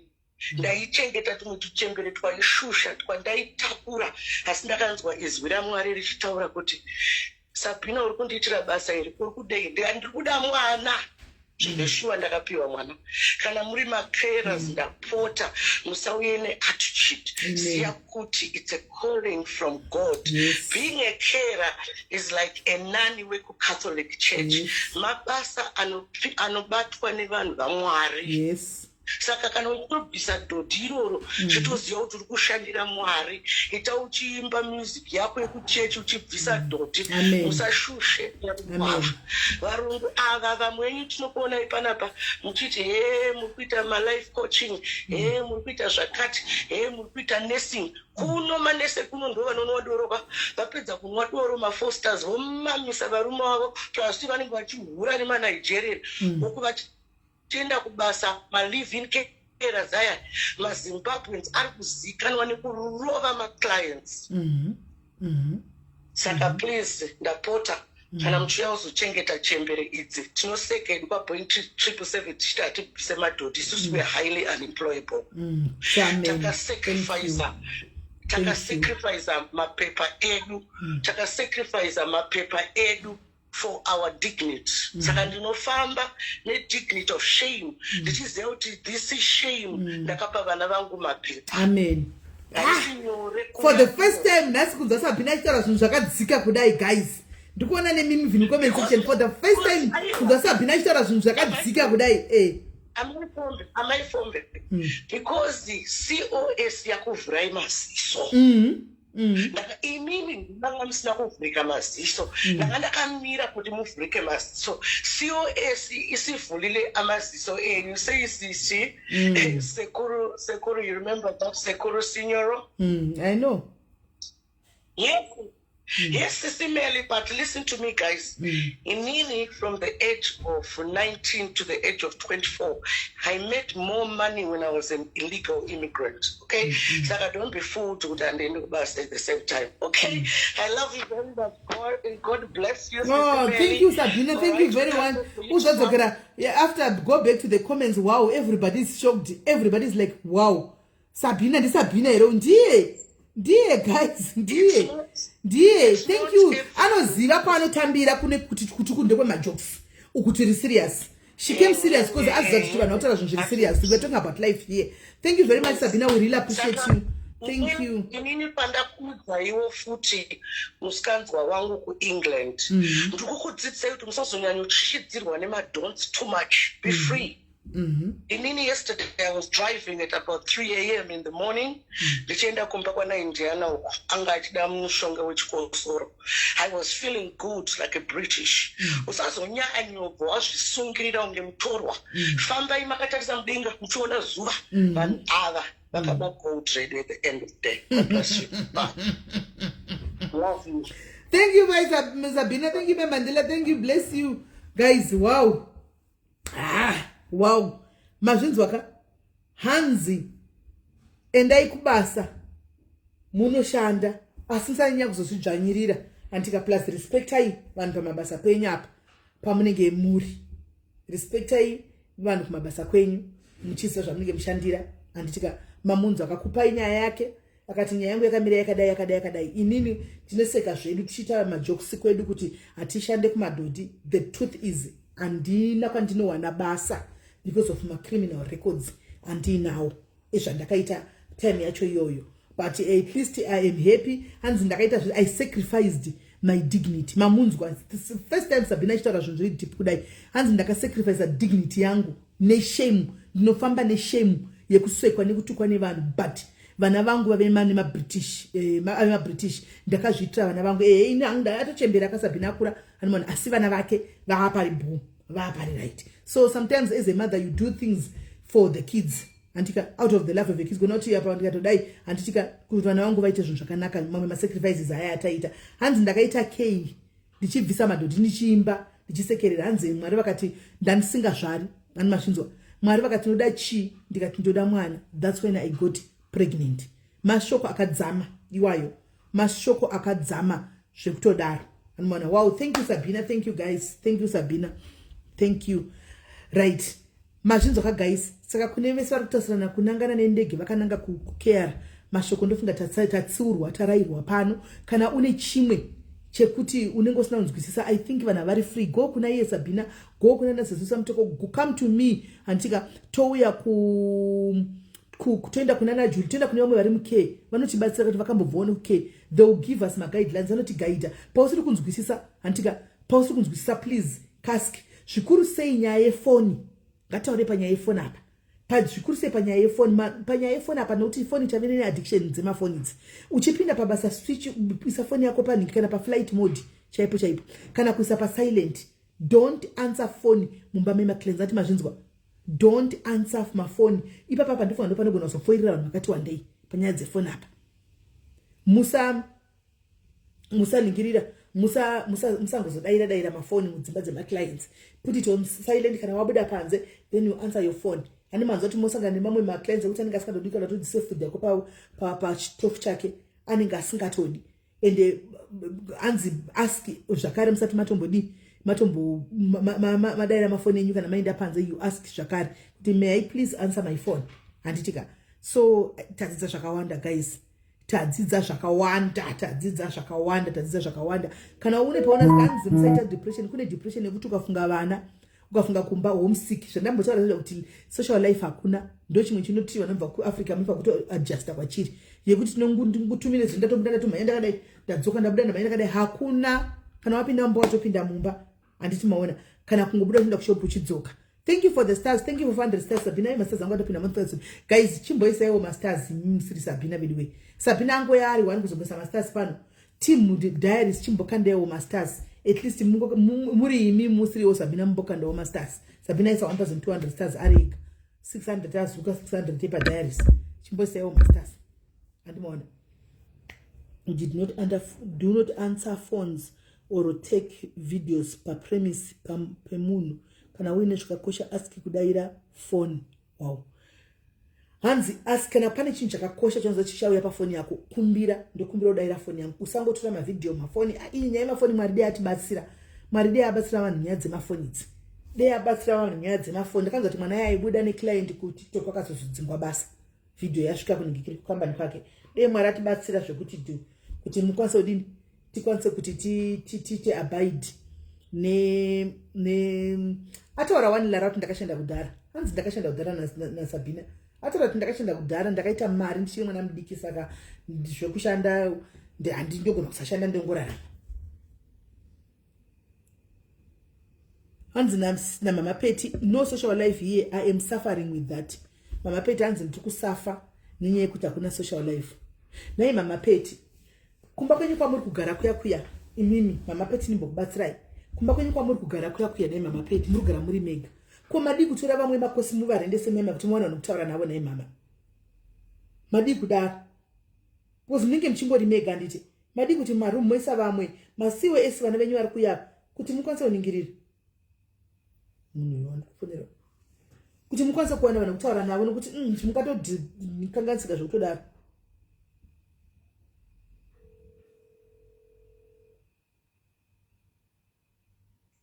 And send you a message. Can you please respond? What's up? Actually, depression. Hanzi kuna matumba akadzingwa basa mafidemba murungu. Izvo zvinoitwa kuno kuAfrica ndoko kwaunowana ndikikiri kwaunowana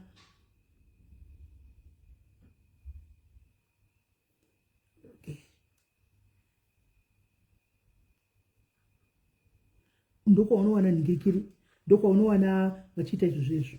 Hanzi I did ask before.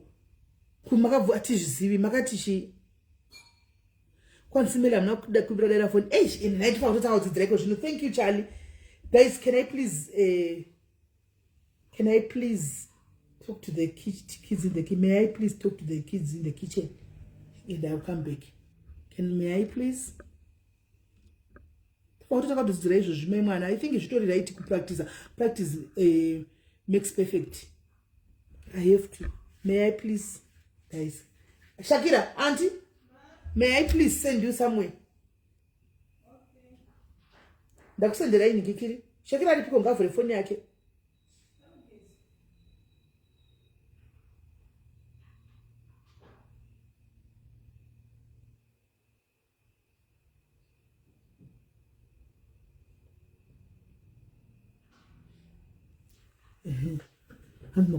Ndokuti anitobodi vanhu I live a chunk of life. Matichi yanzi go depends on what situation right again it. Sure ndikutoremesa ndikutora zvemafanisi ndikuita zvidori serious. Imi muri kutoita zvinhu zvemafanisi. I'm asking.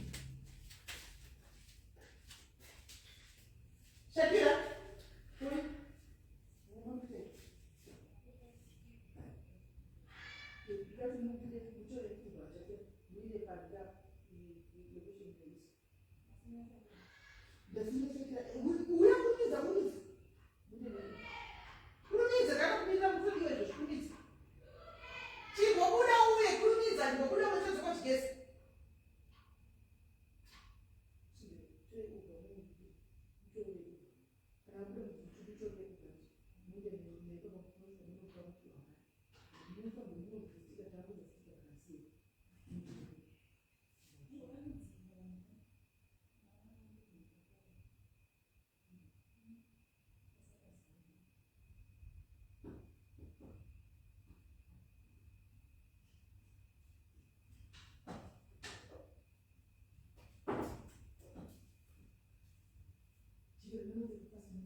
Yeah, guys.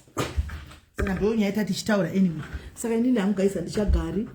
I play with locals but on Facebook no. Right. Saka mama tikudi mama gani mbotora vari piko mama. Vambotudza vari kuti hanzi ndakambotraya. Muri kuti makatraya kudi. Muri kusaidi kuti mama mutsvage makera munorendesa pamba penyu mugare navamwe. Garai nevamwe vana ipapo. Torai vana venyu makera mugare navo pamba ipapo.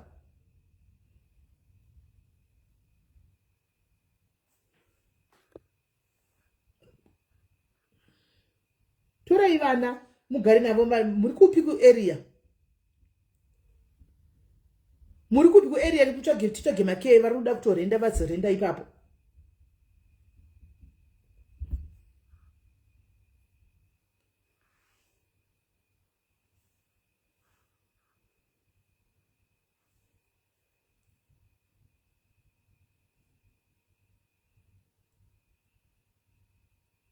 ya pakaoma.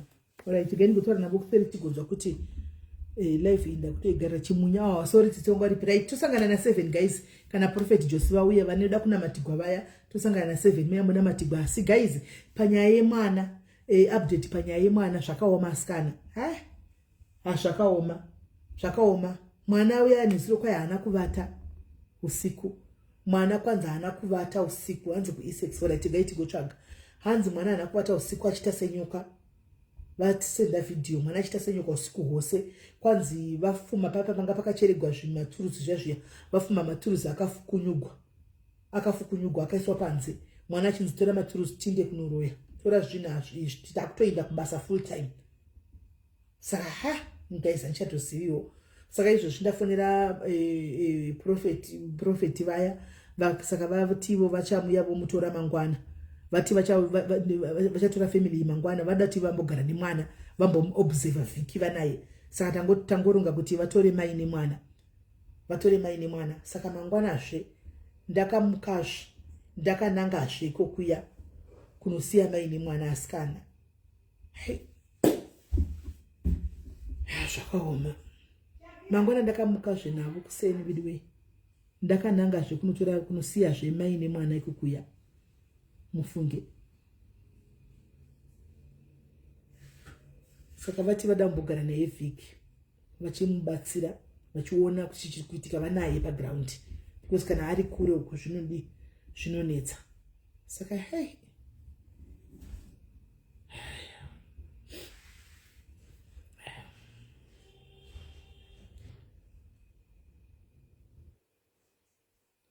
Saka mangwana zvedu ndemukazve ndakananga zvewe. Mandi hatishori, we don't shora, hatitoshori kushanda kumari kunosiyana. Let's give them time. Kana vachizvipira kuti muri ngaiuye ndiichengete pano nichita zvandiri kuita nazvo. Pano andika hatishori. Problem yedu tinoda kushora vanhu kunze tata sa physical appearance kana zvinoitwa ipapo. Ngatipei Mwari mukana tione zvazoramba totsvaga kumwe. Kwaiko zvinoda kuenda ndichiperegwa chako guys, kuenda ndichiperegwa chako kuenda ndichiperegwa mufunge. Kuenda ndichiperegwa kusha ndodini. Mangwana ndomuka tingatega timboona ti vakushe vati vanoda vhiki vanaye. Regai amboenda kufiki. Tigonzwa. Shali azvidi tisanganise chirega yamboenda vhiki andivati mangwana uye. Regai ndinova dropa ikoko. Thank you Sabina. Of all the people munaziva kuti kuri kuendwa kure.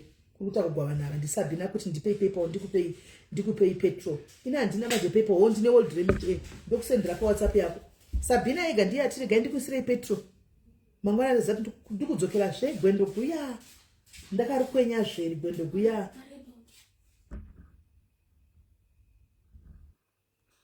Tukutira yapa. Kopa kuzoka. Munduza.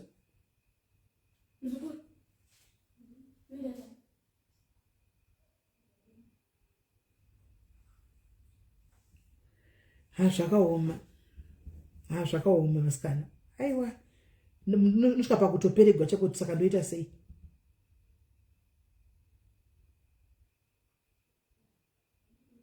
Zipon felt inozi.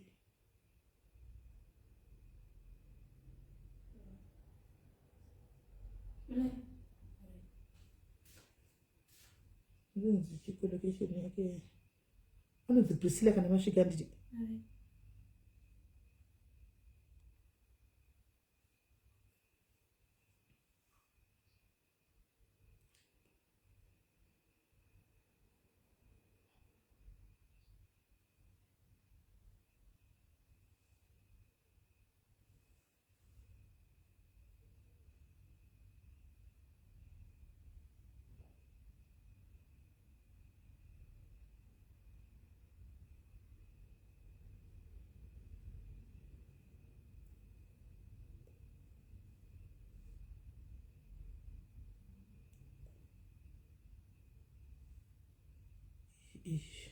How many minutes?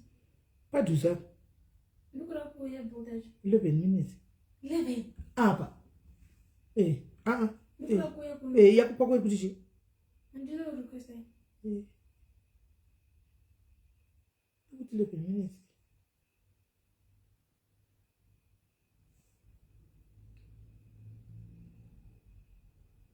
Ebe mimi ndimangozema ngopiki patondele text yako chako maitosvika. Wozifa Venvalden iri murodi uchira nginda Parasenberg Square. Akwazi ma office baba. Abaziva. Kuma lawyers uko. Van Valde lawyers pama lawyers yenyu paka. Sai director Buten panezo. Exactly opposite. Andona. Do yanga do pato paduse. Because ikuti 15 minutes iri kure. Can you cancel and you cancel? Arikuza ari Max kitchen waruwa. Ari Max kitchen. Cancel. Inkaita mari. Cancel rider. 71 inga sada tora cancel. Mpinde text.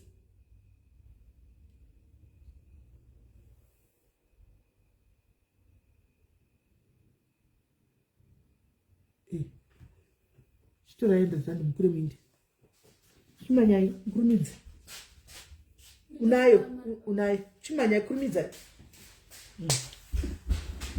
Saka toita sei mwana asati akuda kusiya izvi. Nematamburira nita mwana aya ugotanza asati akuda kusiya. Mwana wekuti haana control chete. Mwana wekuti haana control yekuti oita sei nazvo zvinhu izvi.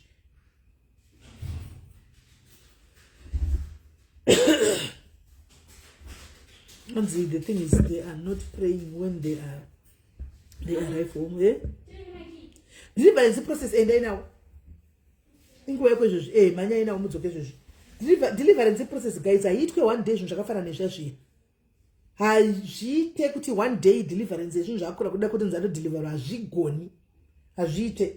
Deliverance is a process. Uyo prophet wakataura vakataura nezuro but vakatya kuramba chipesisa kuti mwana ngasari. Mwana vakatya kupesisa nokuti deliverance aiti one day atozosvara kuti apa tinezime pandaitaura kuti mwana ngasari papa handitika kwanzi ndo zvaakataura asi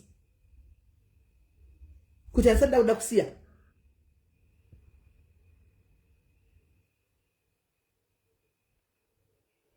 kwazvoda chiwana saka maticha kubvisi uroi zvibvisi uroi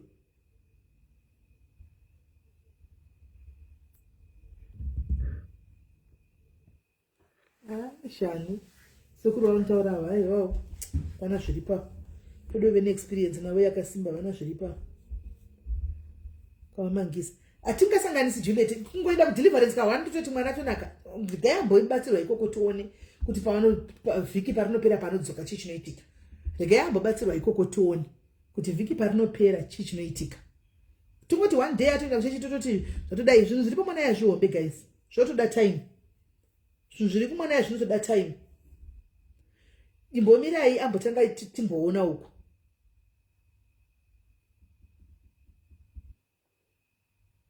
anzota basa sekati akabva kwese uko Sabina akabva kwese uko sekati tingataura yekutoti Sabina dei wanyatsa kuhwisisa zvozvo zvatichisa sekati wanyatsa kuona ka newe gononyatsa nati chivanhu chiriko waiona kana mwana waya chipenga panosvika kumba chisvika kuma 3 asingazivi kuti ari kupeya kashama ake abuda mumba achipinda achisvika otozovata otozomuka akapfeka toti kupenga here brain toti kupenga ko zvaanazvo turuzi ranaro iri akariwanepi kana zviri zvekuti wana kupenga nemishonga kamwana mudiki yakapiwa toti akugwara jere akazviwanepi. Deliverance is a process. Anotori neturuzi mwana ma-earring anobuda ropa anawo nezuro hanzi takabuda vakamuka nezuro munamechanzi tamuka mumba muine ropa pai ati chiko vati vamuka mumba mune ropa pai hameno hanzi usiku mwana kurara atambura nyoka yakabuda pamusikana yaya taiti nyoka yaagiraenda kumusikana yaya yakazenge yadzoka nzi full force mai mwana pamwana hanzi matuzi remember takaenda tisina ka church isusu takaenda tisina ndisana ndati ambobviswa pamba tione amboenda kunotione pa ambonogareko tione kuti chii chiri kuitika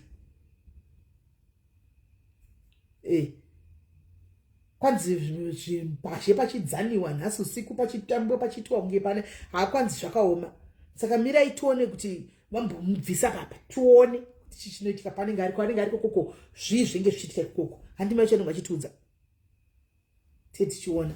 Saka guys ndosangana nemi time takare pachaya profeta ava tona tokontinua toendera mberi nditika tosangana time handitika Sabina ndichakukandira kuseri ma details iripo guys timbatsana kuseri.